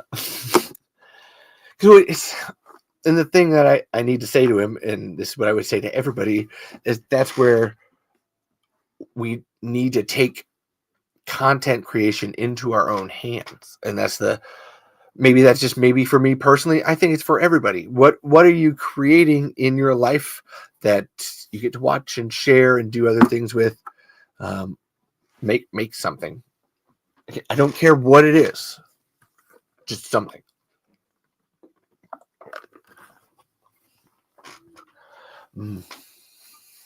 That's where I'm excited for the Tremors Fest, because there's going to be a film contest, and like I can't wait to see what people make. That's why I love Alec Ramirez's Tremors movies at Zilla Film Studios. Go check it out on YouTube and everywhere else.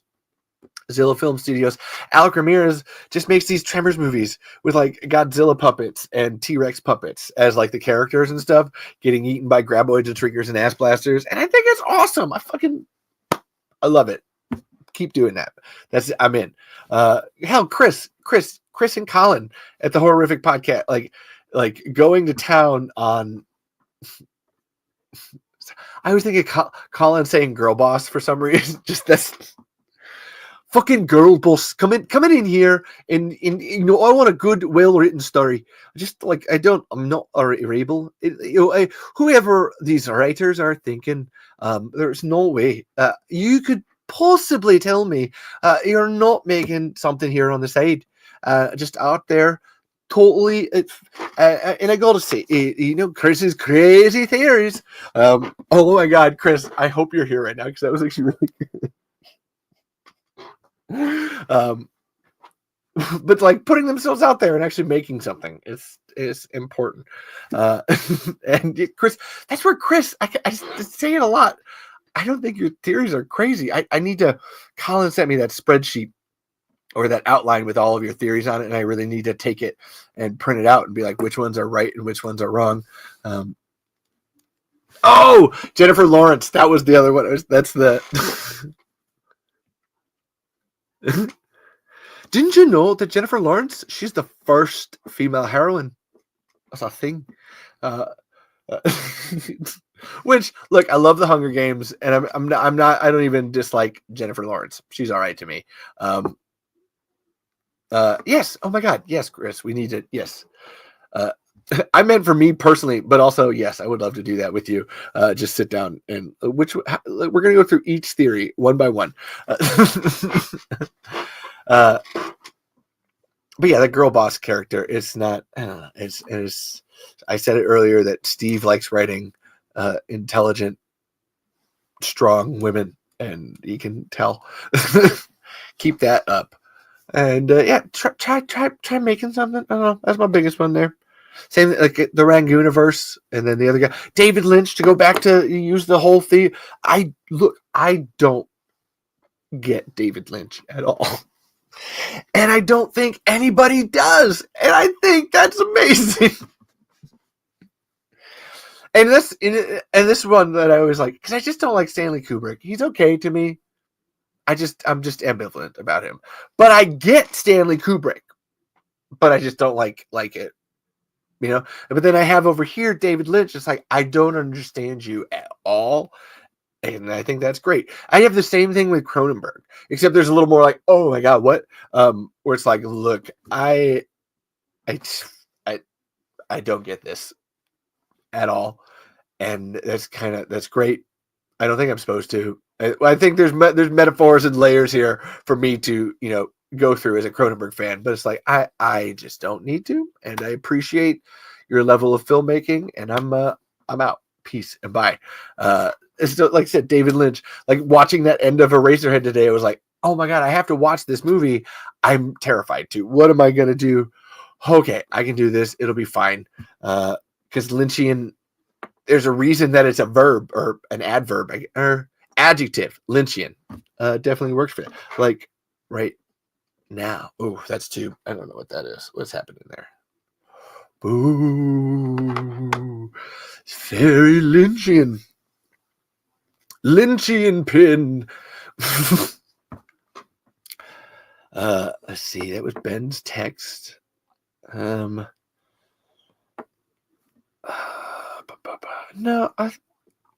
Scrubs. Oh, lie to me. Okay, 1,000,000%. I gotta keep it going, and then we'll get to more Tremors stuff. I had it there. It was all there in the first place. Was that if you've never seen a show called Lie to Me, I've been talking about it all night. It's about this guy. It's about actually this group. It's called the Lightman Group. And it's started by this guy, Cal Lightman, who's played by Tim Roth. And they're all human lie detectors. That's the plot of the show. It's that you can read people's faces and body language and stuff. And they can all tell when people are lying.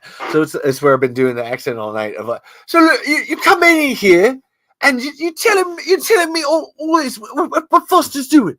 Well, she's not able to. Hey, I can read your face like I can read a television. It's all there, mate. All there. And then Tim, like I was doing the body language earlier with Caitlin. It's just like fucking. He's just. I'm spastic. I'm a fucking spastic. I'm over here. I'm over there. It's just like, look, I feel lazy and stuff. I want to sit here. I'm going to pretend like I'm not listening, but actually I'm listening to all of it. And it's like, look, Foster and Tori, Loka, you come in here. You know what? I'm going to try not to. It's all a thing. I wish that other guy was here now for like he didn't believe that I could commit to the bits, but I can. I can commit when it's required, when it's necessary, or just when I want to. All of these reasons. But if you never watched Lie to Me, it's such a fascinating show. For the science, there's a Dr. Paul Ekman that worked on the show, who actually that is his like subject that he does, and they're called one of the things they talk about in the show a lot are micro expressions, like little things on your face that like all twitchy. Oh, the Midnight Rangoon's here. Oh, what's up, Jordan? Boop. Boom. You missed all of the conversation about you. I'm so sorry. I'm not even saying that to like make you feel bad. It's like, oh no, we did. It was all love though. All love except towards like laughing at the beef. I just thought the beef was funny. No, dude, you're fine. You're fine. Don't be sad. Don't like worry about the editing. I was talking about Lie to Me. Have you ever seen Lie to Me? I don't think Chris has seen it, or the other 4 or 5 people in the chat have seen it. It's like an hour back if you wanted to see it, or just stay here. It's fine. I don't, honestly. It was just good. It was good. I love your Rangooniverse. That was really, if you wanted to know, that was the whole, like, I love the lore that you've built.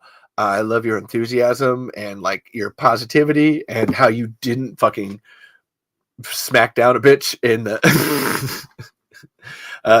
it was, I applaud you so much. But no, Lie to Me is a show. Again, they're all at this...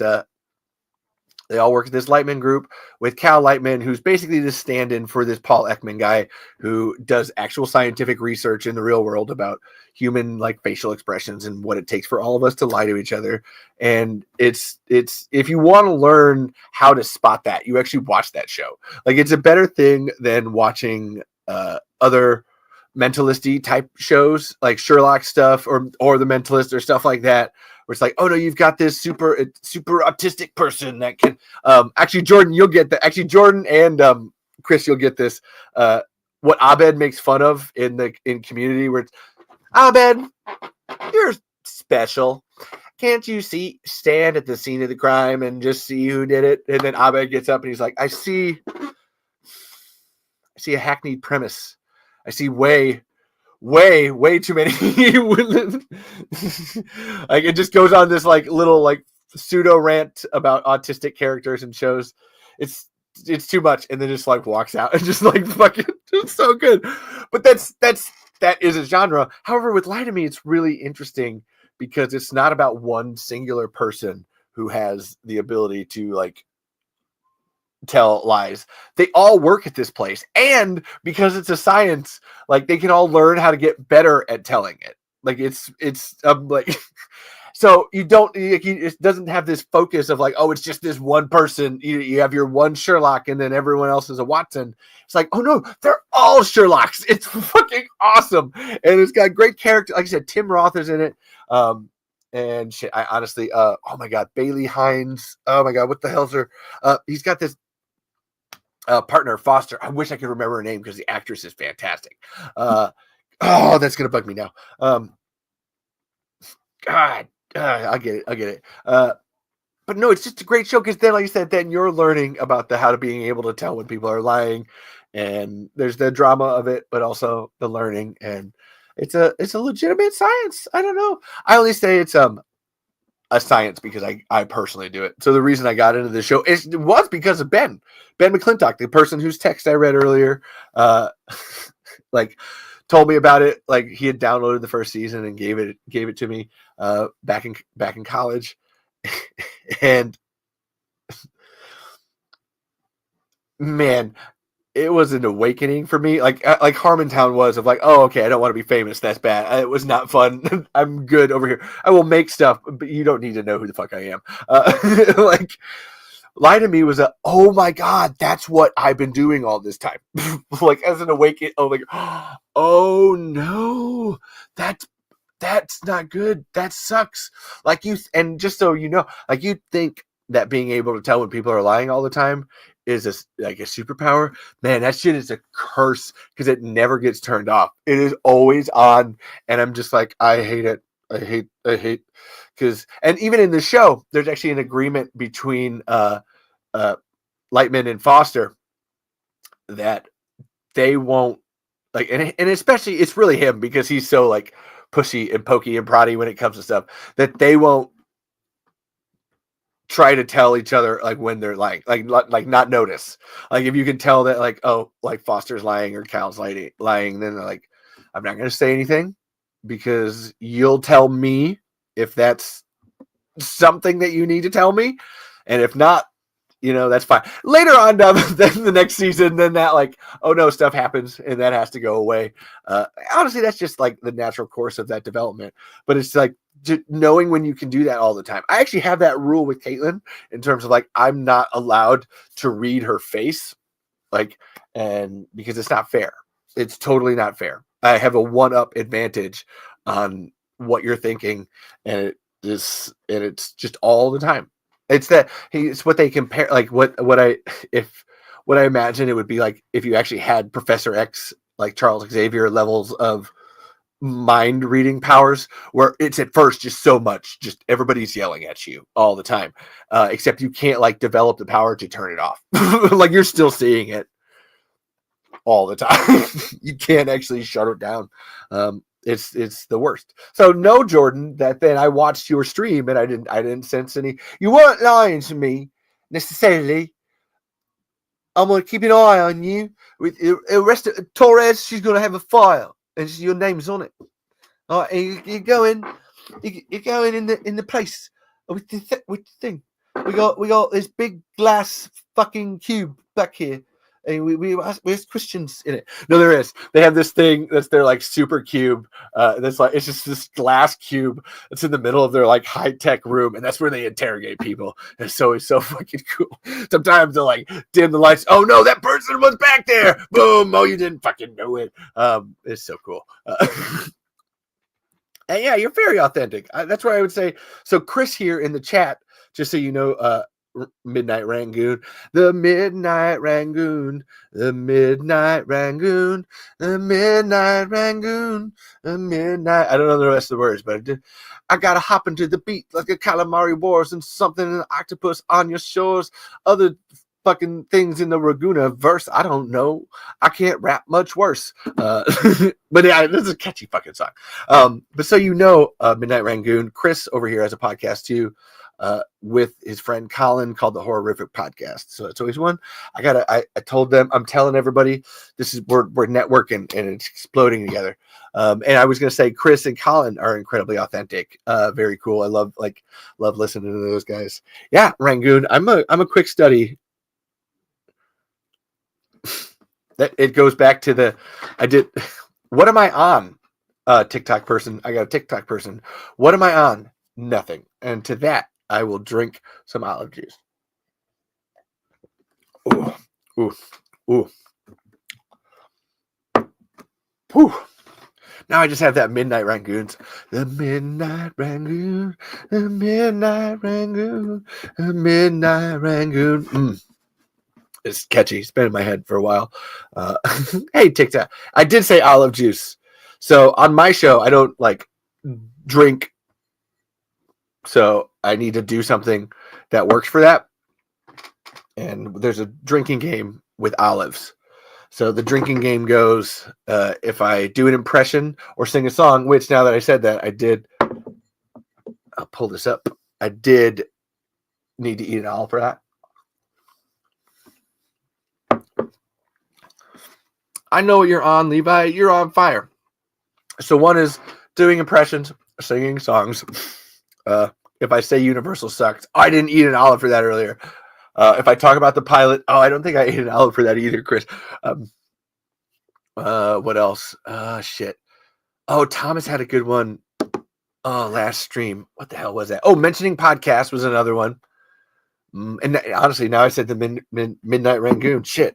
And your guys' but that's two more. Hold on. I'm gonna do one of the tinies. And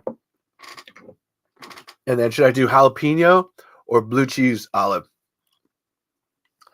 For everybody to choose. Jalapeno or blue cheese olive. That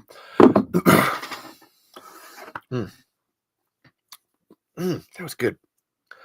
But yeah, your Rangooniverse. I love it. But yes, lie to me. 100%. Go check it out. Just a fun show in general. Caitlin and I, we've watched it before, but we're rewatching it, and we're on the third season already. We just started watching it at the beginning of the week. It's just fun. It's just goddamn good. Blue cheese. Okay, we'll see what Rangoon says. Whoever else is here. I'll wait for one more. You too, TikTok people. You can choose.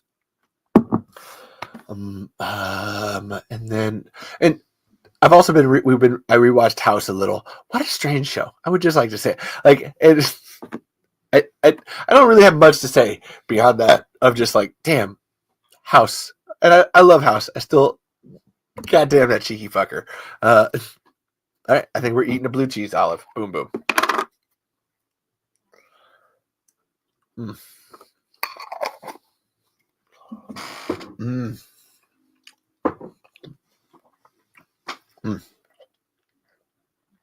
But yeah, House. What a weird show in such a weird time. I wish Lie to Me had gotten as many seasons as House did, but alas. So there's one. I'll get back to it later, but Bill Watterson, the guy that was working on Tremors 8, sent me a really nice message about being there for him. I was like, oh, I love you too, man. Everybody's safe in the fire so far, as I know. I know Don's safe, Don Michael Paul is safe, and Ron Underwood's safe, and Robert Jane is safe, Mike Malone is safe, Bill Watterson is safe. I haven't heard anything about their homes. I just know that they're safe currently. So here's hoping that continues. Charlotte Stewart's safe. Here's hoping. That's so bad. I can change color now. Boom. Honestly, we're doing the Tremors, so I got to do all the colors. Or hold on, wait for it. Boom. We're gonna talk more Tremors. Are you the midnight the midnight Rangoon? Doon doon doon doon doon doon doon doon doon boom boom boom boom. Yeah, that was our intro into Everything's Going Fucking Nuts. Thoughts on Kevin Bacon's Tremors pitch? I was into it, and it technically wasn't his pitch. It was written by other people, but we talked about it earlier in the show. That Kevin Bacon's pilot would have been fine. There's things that were going to happen later on in the series, and I've read it. By the way, I've read the pilot script, so there are things that would have gone on in the series. It would have kept building. I'm not opposed to it. I still feel like we should see it. I hope it's out there. I know it's out there. I'm gonna get it. So yes, there's thankfully a real Tremors related question. As I move into Tremors related stuff, boom. So the meeting about Tremors Fest got moved to next week again. Oh yeah, because the other guy, like the Steve guy, was also in the fires. Like that was, I still can't. That's insane to me. I hope he's fine with his family and such. Still right now. goddamn. Like everybody's in the. I know too many people in the fires. Jordan, are you safe in the fires? Let us know. So the Talk About Tremors Fest and setting the date is next week. We're gonna do that again next week on Monday. Apparently, there's new Tremors shirts out, like by Fright Rags, like Tremors 35th anniversary by Fright Rags shirts out. I might buy all four just because that's how that works. And also, the Pasadena Tremors reunion postponed till May. So here's hoping everything's fine with that. I hope everybody's fine. Thank you, Ben Spear. So many Bens. And Glenn sent me stickers. Glenn Maddock. He was asking if anybody wanted stickers from Tremors Fest, and I was like, "Oh, I'd take some." And he actually sent them to me. Oh, nice. The Midnight Rangoon is not a crispy Rangoon. They are soft on the inside. They are safe from the fires. But yeah, I got some stickers from Glenn. This is actually from Tremors the series. Yeah. And if you don't know, Glenn Maddock is Brent Maddock's brother, the original creator of Tremors. But yeah, I got a bunch of fucking stickers. Who wants a sticker? A bunch of them. Wow, I love stickers. Or I could put one up somewhere. You want me to, where should I put it? I have a sticker. Where should I put it? Pick some place behind me. Or in front of me. It doesn't really matter. The Midnight Rangoon. God damn, that song is just in my fucking head. The Midnight Rangoon. The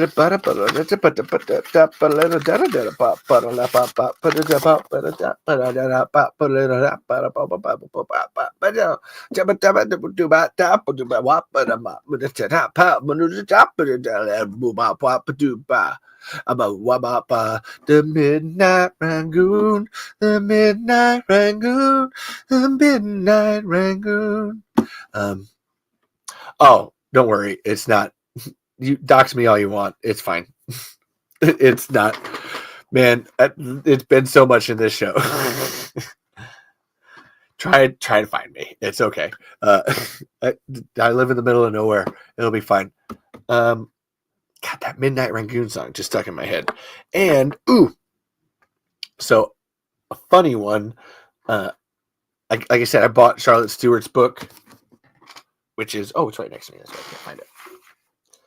Little House in the Hollywood Hills, and was listening to it, and it was really funny hearing from two people now how OCD Michael Gross is, to the point where, like, she was saying that, and Finn Carter has said this too. She said this on her episode of the show too, that working with Michael is like she would take bets with Kevin Bacon about how many questions Michael was going to ask to like just change things, like click it around. And Charlotte says the same thing. Like, he just nitpicks, and they're like, "Oh my God, why does this matter?"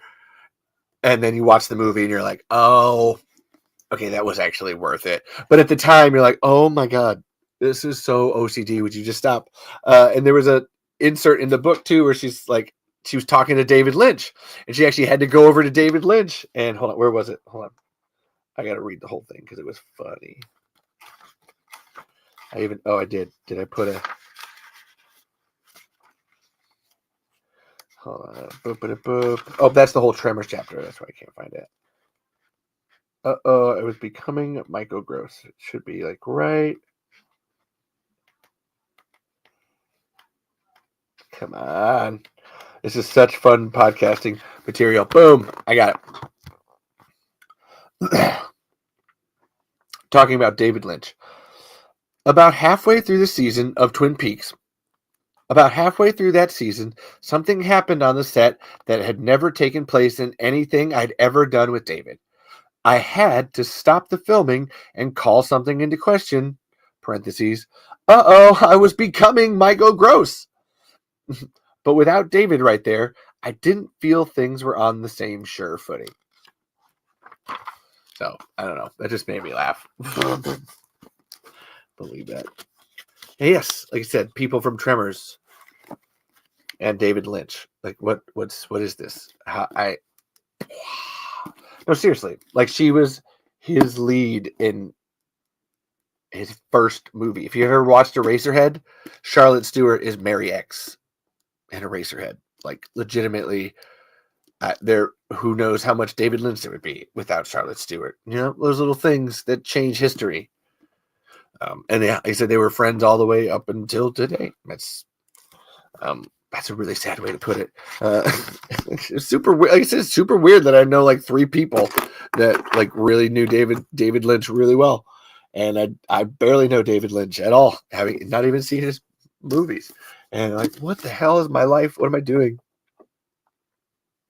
It's terrifying, to the point where I must say too, I bought Meredith Baxter's book just so I could read the Michael Gross stuff. I did, because I'm excited about that, because they were on Family Ties together, like they were the leads in Family Ties, and that's just hilarious to me. Like I need her perspective. Give it to me. Give me more. And then last one, and then we'll start wrapping up here. But there was a really, again, if anybody wants to put the sticker somewhere too, let me know. Where should I put the sticker? Tell me where to put the sticker. There's a really interesting Tremors Jurassic Park crossover that's been going around in the fandom lately that I just have to draw attention to because I thought it was funny and it actually worked. The fan theory that the character of Mindy, who's played by Ariana Richards, who is also in Jurassic Park as Lex, and then in Tremors 3 again as Mindy Sterngood, is maybe the same person. And she got attacked by graboids or whatever. Oh, which pride flag? There's so many in here. I can't. To the left of the small, there's over. Hold on. I'm going to point. Is that like here? Up over here? Mm-hmm.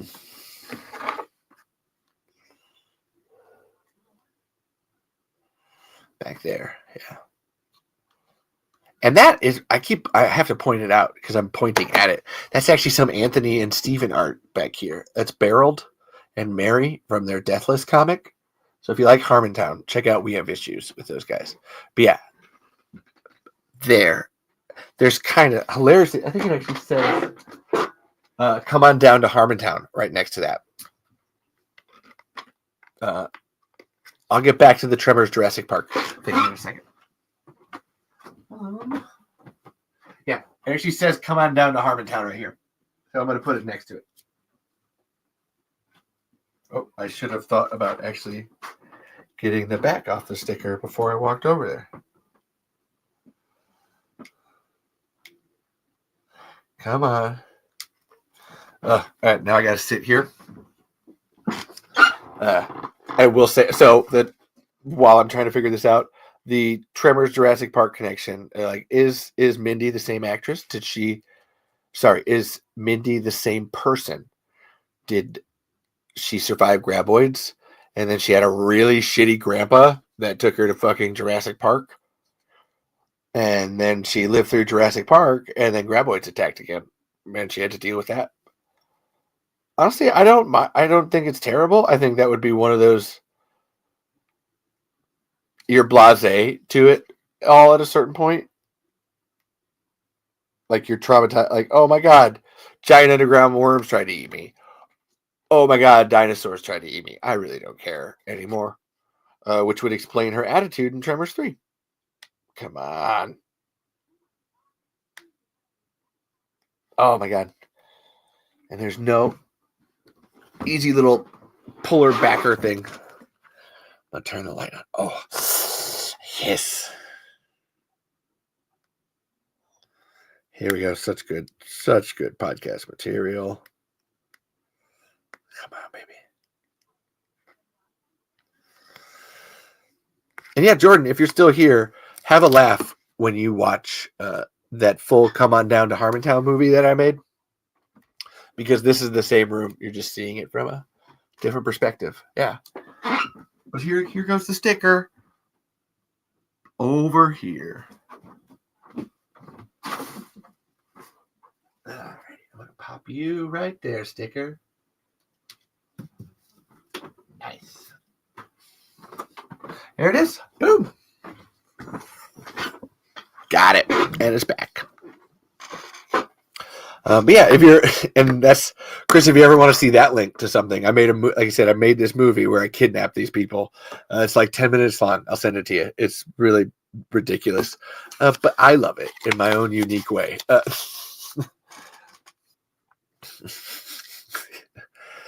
And yes, this is that room. This is the same room, baby. Boom, boom. Let's see. So this, like I said, Tremors and Jurassic Park. Anybody? I'm in it. I'm in this to win it. I believe it. Why not? It's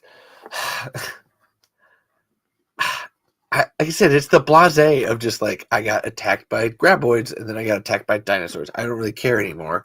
And then it would be, oh my God, now there's ass blasters. You still got to deal with that, but you'd still be like, I gotta pay my bills and move on with life. This is too much. My granddad sucks. And then there's even a separate side theory that one of the people that made the underground lab with Mixmaster and everything was John Hammond. And I'm like, okay, look. I'm into this. And then even beyond that, then the extra one of, so then the reason like they were working on Mixmaster was so that he could figure out a way to bring dinosaurs to life at the park. I'm like, look, here's your award. You're amazing. Everybody, I'm in. That's a great theory. And apparently nobody else agrees because nobody's saying anything in the chat, but that's fine. I like it. That's what to go. We're full circle in here with the David Lynch thing. You don't have to understand anything that I do because I do, and I like it. So, boom. And it did that one. And then the person that wrote that fan theory too for the Jurassic Park and Tremors was, man, that is a post that is incredibly difficult to read. Holy shit! But funny, it works. But the grammar and everything in that was whoosh. I really hope English isn't the first language because that would not be great. That would not be great. American education systems. Ooh, that's bad. Boom, boom, boom. Wow. Yeah, I mean, I've done good with this show. Thank you all for being here. All 4 people. Uncle Cass Val over here in TikTok. There's one person. What's up? Such an interesting thing experiencing the end of something, because now that's it. Now I'm at the end of this show. That's it. I'm gonna walk away, and I don't even edit it. I just take the audio, dump it onto Spotify. This episode uploads itself to YouTube. Done. And we're done, and we just die, and we go away. Scrubs is playing downstairs. That's like I said, that's our rewatch show, and I really love it. So let's take what I said about Lie to Me earlier, where so like here's the mentalist type Sherlocky show, but everybody is Sherlock in the show, and that makes it far more interesting because then that separates it from all the other ones. And then you got Scrubs over here, which is your regular modern sitcom, kooky cast of characters, all that jazz. But the thing that like super separates it, there are people legitimately dying around them all the time. That is their whole life, their whole job. Fucking people die around them. So those moments where things need to land and need to hit, and this is ending. This is now ended. That's it. There's no more. You can't save them. They're dead. Are so important. and so valuable, and every life is precious and meaningful. That's where, so if you're still here, Jordan, and you didn't go back, that was where the beef was funny to me for how fleeting it was. Not because it wasn't. It took however long it did, but just like, this is so ephemeral and to be blown and done, and you have a tiny penis and you're mad, like somebody said something, who cares, whatever, and then it ended and it doesn't mean anything. Thank you for liking the live, Spencer Elite 88. I think that's a very, I wouldn't even say Rick and Morty, but that's a very Dan Harmon perspective of, let's enjoy every microcosm for what it is in those moments of love and joy and pain and heartache, because you don't get another one. That ball, like, eventually that ball deflates and nobody gets to play with you anymore. You're done. And it's fascinating. That's where the David, I wasn't originally going to do a show tonight, but then the David Lynch thing died, and then talking to Lori and Mike and Charlotte, and just like, what? And this is gonna sound like it's phrased wrong. What lives are you living? Not like what are you doing? No, but like, what kind of amazing lives are you living? Like, what lives? What a life to have lived and done everything. To the point where it's in David Lynch's case that, like, here's a person that I don't even, as an artist and director, that I don't even really get, or can't even say that I like. I'm still wow, I respect the hell out of this and everything it takes for this creation. I don't understand this, but this is fascinating to me. And I don't need to understand it because I'm not you, Mr. David Lynch. And nor will I ever be. That's the don't bring your own expectations and stuff, because they'll only die. They will only end and fail. Come to everything open-ended and be like, what is this? I don't know. That was to the Jordan, like to the Midnight Rangoon stream, was, I don't know what this isn't my usual fare. I feel like I need to change the lights. This is a good time for that. Yeah. This isn't my usual fare. However, what is this? Let me try this out. Okay, cool. Okay, I'm interested. This is cool. There's lore. There's people. This is okay, cool. Okay, now they're playing video games. Okay, now I gotta go like that. And like I was looking for the talk, and that was there. That was awesome. Cool. It's so interesting what we can find and bring to ourselves and to others, and again make something. And again, I was going to say something like, oh, so that's what David Lynch would like tell you. I don't fucking know, because I don't fucking know anything about David Lynch. Besides that, he's a fascinating person and artistic. I'm not even going to change that wording. They are a fantastic artistic, whatever that means. I think we should all appreciate that more from everybody.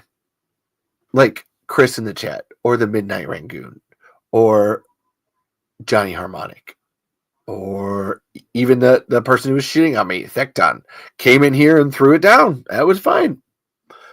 Awesome. You know what? You managed to step up to the plate and interact and create something. I can't shit on you entirely. It's so important in all of our lives, I think. Especially as the world gets worse and things get scarier, that we have to try to make something. And yes, sometimes that does mean destroying it to build again, or to like burning other things down. It's not always. Sometimes it's there. It's a whole thing. But we have to make it. And make it, or like we'll be dead. Then that book chapter is ended and over with, and bye-bye. And so yeah, I don't know. That was damn. Just like Ron. Oh, it was, I talk about someone I didn't know, and then like I said, I got Ron Delagardelle. Missed this guy already. Man, it's only been like a couple of weeks. It's been a month, actually. Ugh. Alrighty. I love you, Ron Delagardelle, wherever you're at. And to that note, because I don't want to keep talking, I'm done. You don't need to fucking hear me anymore. I wanted to read the rest. I wanted to read Ron's whole like thing here. There's got to be a good. Ooh, is that a good color? Ooh, that kind of is. I don't mind that. Okay.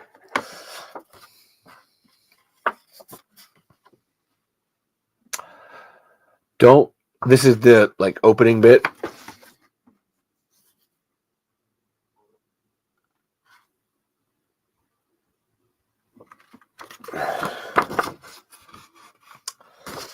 Don't look for me at my grave.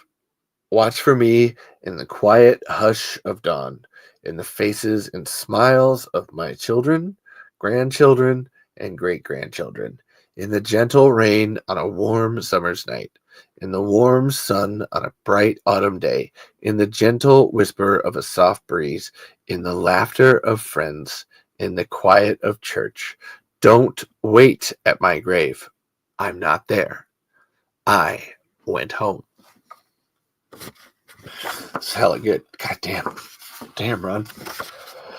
Whew. Got the chills.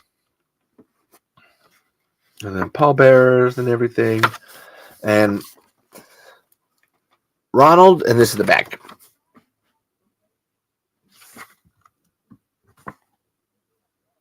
Oh, I should have left the light on for that one. Ugh, I don't want to see myself. But yeah, that's Ron with the light. Mm-hmm. That's so good. Like I said, that's the whole thinger down there. Ronald Ron Delagardelle.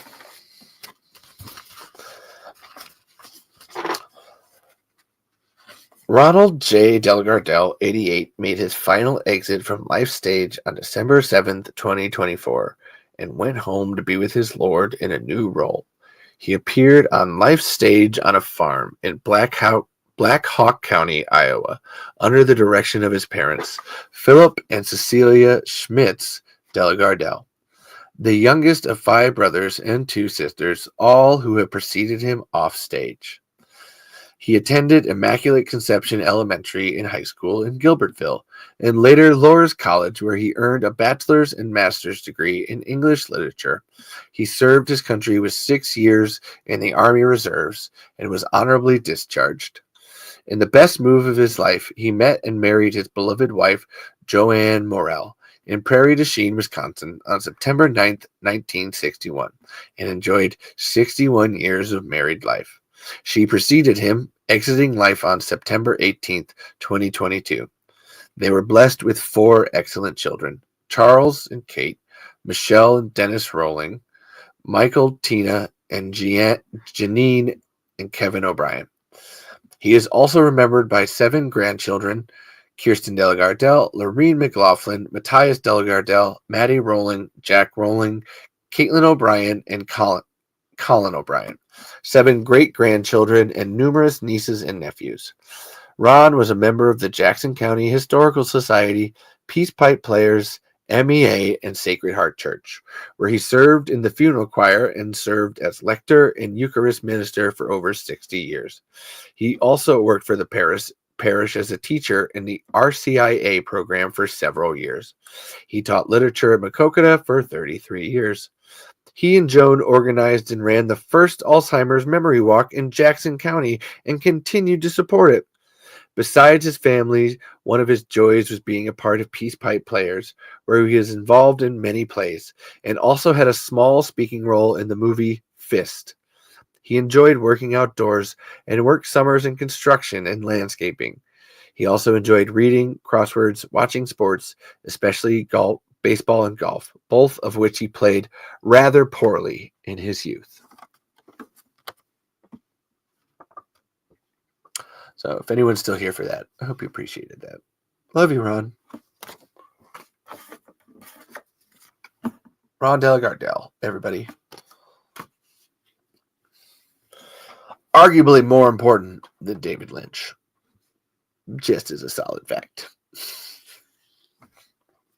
I know you didn't know that. You're like, oh, it doesn't matter. I'm just being funny.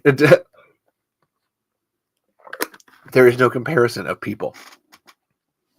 Oh, thanks, Ollie.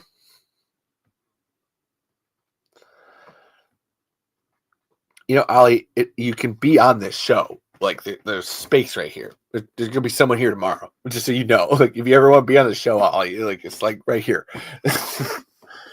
You actually live close enough to do that. Chris would be so jealous of you. Booyah. But yeah, I miss Ron, wherever he's at. Booyah. And just going through.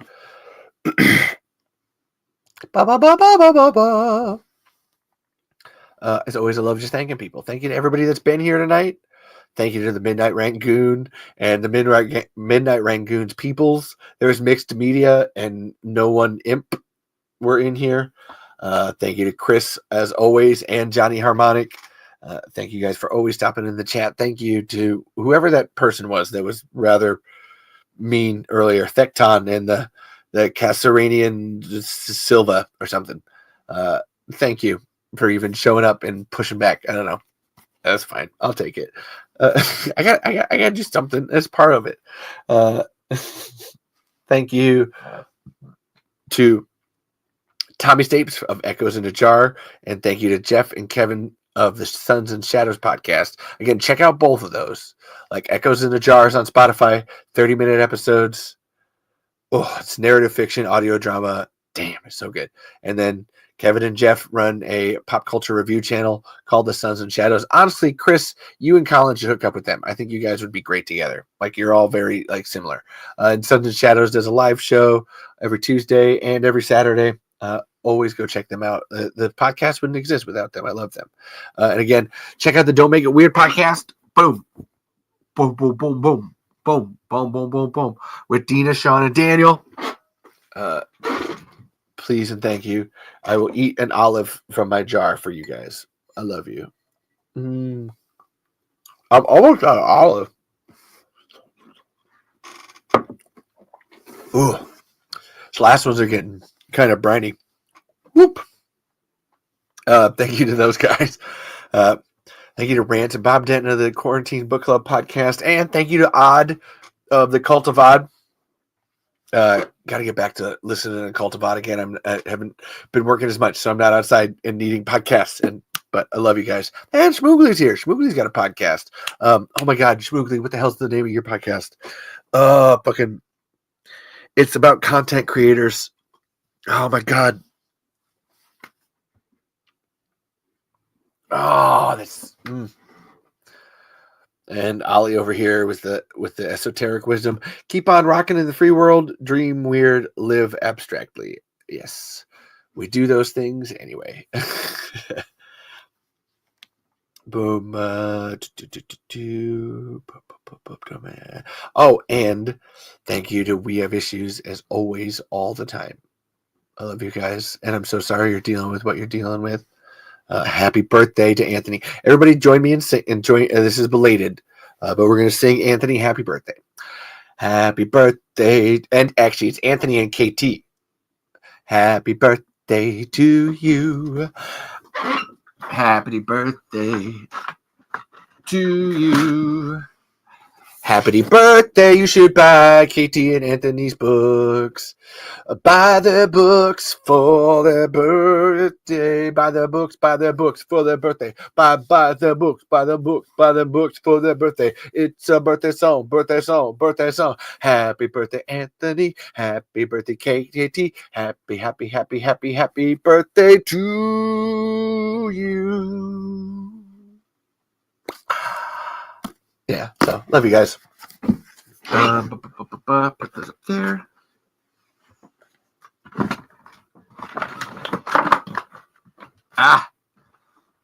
Damn books. I gotta resort those. That's bad order. That's on me. But yeah, check out KT's books. Forget Me Not and Reasonable. And I Know What You Saw.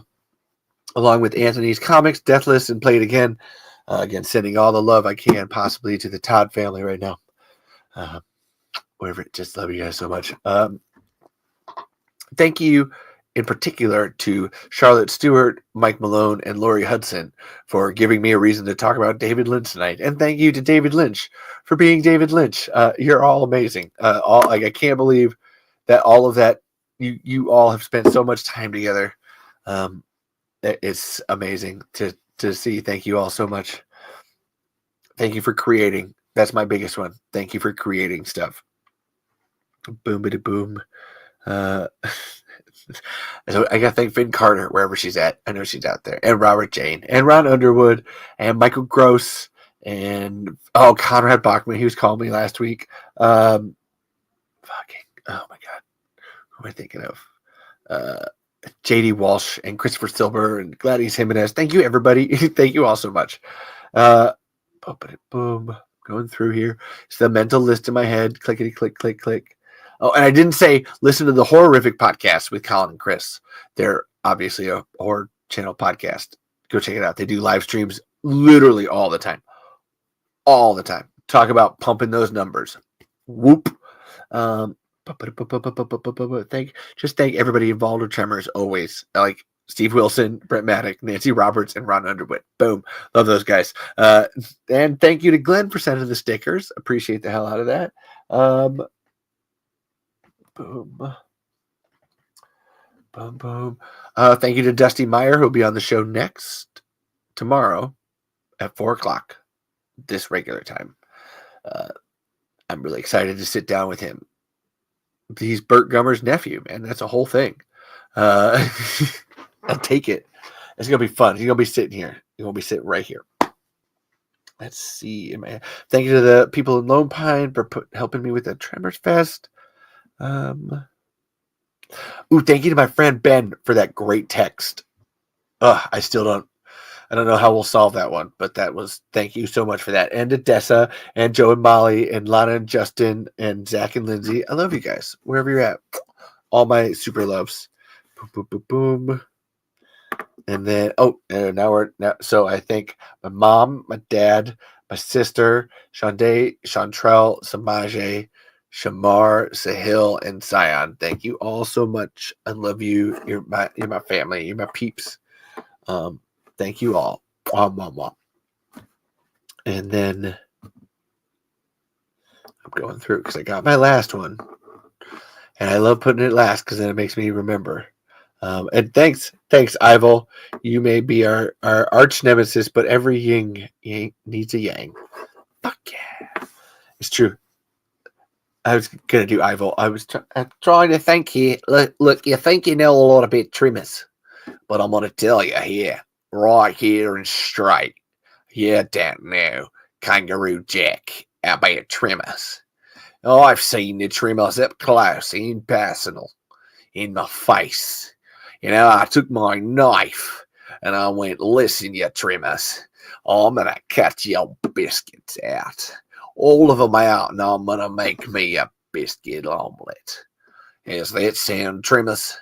And I'll tell you this, them Tremors, they walked away. All of them.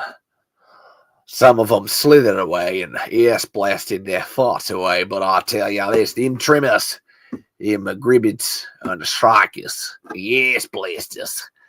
Hell no, you don't mess with Ivel. I'll come and get you. Get you like a pie gets eaten at lunch.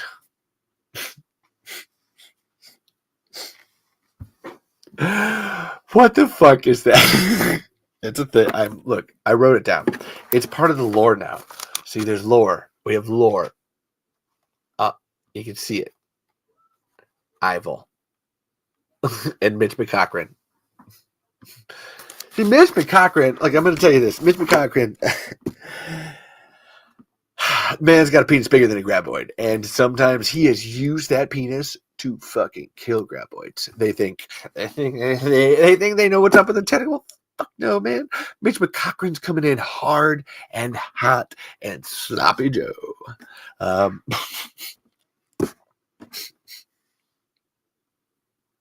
Check out Lie to Me.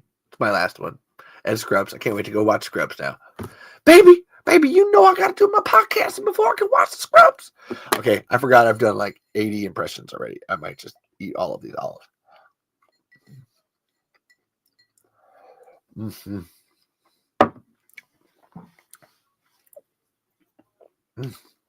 God, they're so good. And lastly, but not leastly, thank you to my wife, Caitlin Marie Lutt-Burzloff, who's downstairs watching Scrubs and who diligently turned the internet back on. Again, boom. The fact that we got mics and regular good video quality. Bona Lisa, Chef Akisa. So good. So spicy good. That was fun. It was thank you so much to everybody. Thank you, my wonderful producer down there. Try not to wake you up too much when I come to bed. And again, I love if you're listening later on, remember to like, comment, subscribe, all that shit. If you're on TikTok, go find at the Tremor Saga anywhere you want to. You can find me, Levi Dylan Burzloff Lutt, at Omegan Smiles, anywhere you find that. But the Tremors thing is more important. Who gives a fuck about me? To the point where I literally forget to say anything about me on the in terms of promotion ever. Oh, fuck me. Thank you to not Levi. Fuck that person. And I think we should end boom with. I think we'll flash boom. So we're here at the end of the show. Oh my god, this is great. I'm gonna leave it. This is great. We're here at the end, just like we're dying again. David Lynch. We're all here in this cycle of death and rebirth and whatever that ends up being. It's fun. You've all been fun. This whole show. This everything. I appreciate the fuck out of everybody for being here and getting to talk about this. I really got to get to town editing the next movie. That one's on me. But damn, so much fun. Mood Room. It's true. Mood Room is great. That's what we're calling it now, Chris. That's definitely about Mood Room. Wonder what jump does. Oh wow. Ooh. Now it's like, okay, interesting. It's funny because on the remote it says jump 3 and then jump 7. There's no 4, 5, or 6. Same thing with fade 3 and fade 7. I feel like I need to look up the booklet. Quick. What is quick? Whoa. Oh man. Yeah, again, if you're on video or if you're on audio only, this podcast, you're missing out. There's so much happening in this room right now. Mood room. Wow. I don't think we'll leave it cycle. I think that's a great way to end. There's no poignant endings, I could say, because I'm not dying. There will be a show tomorrow, I hope. And if not, I feel like I've said enough. Have I not? I forgot to say, buy my other friend Ben's artwork up here. The porn comic, the Tremors porn comic, and the print of Val and Earl. I was going to say that. But go buy that. Go buy it. Talk about, good things. That's why it's up here. And there's a Tremors comic over there, too. And other things. But mainly, go buy Ben's porn comic. Please and thank you. It's Tremors related. It's Val and Earl. It's a whole thing, baby. Steve Wilson has a copy. It can't be that bad. And no, there's no poignancy. I'm not dead or dying. I hope. Maybe I will, man. I hope you've all enjoyed the 70+ episodes of this show that have been. It's been fantastic. But I'm not dying. I'll be here tomorrow. Why do I keep thinking that I won't? Maybe I won't. Maybe I won't. Maybe the olive juice will kill me. Maybe that's the. Wouldn't that be the greatest irony that the olive juice killed me? Caitlin would be upset but laugh. I feel that would be a whole thing. Like, really, Levi? I told you the olive juice, it's gonna make you have a heart attack. Way too much salt. And I would agree. Sorry, I'm saying that and I'm tasting it in the brine. I think the best way to end this show right now would be for me to eat I don't think I can eat all those. I'm going to eat a couple olives prematurely because I'm going to do a Lightman impression to take us home.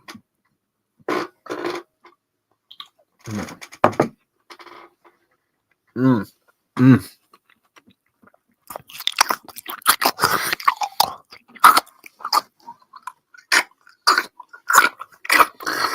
Mm. Enjoy that ASMR, baby. Yeah, I mean, you're looking, and we're wondering how to end the show. You don't got to end the show. You can't. Listen, the people involved in this cover up, it's all a thing. You can't. You're gonna go out there, and you're gonna tell me to my face, I can't read your face. I can read it all, even though I can't technically see your face because you're back there. I can bloody read it like a magazine. And whatever Foster and Torres said, they don't know. I've seen the graboids. I've seen them. It was a little Australian. I've seen them. I don't want to hear about ass blasters or shriekers. It's honestly, it's because it's hard to say shriekers or ass blasters in any accent. It's like that's why it screws me up on the Australian one. But it's there. But Gummer, it's perfection. And is it? I know Kevin Bacon. You sir know Kevin Bacon. It's not possible to be out here. Are you talking about the Tremors? Yeah. None of that is real. All your micro expressions, your body language, it was a classic deflection. It's gone. It's gone. I need you to go out there and apologize for lying to your mum, for lying to your granddad. You lied to your dog. You fucking lied to little Toto. Fucking Toto. Fucking lied to him. How do I hear it? Let's go. I'm tired. I'm tired. Just go. Leave. I am. I'll get a drink.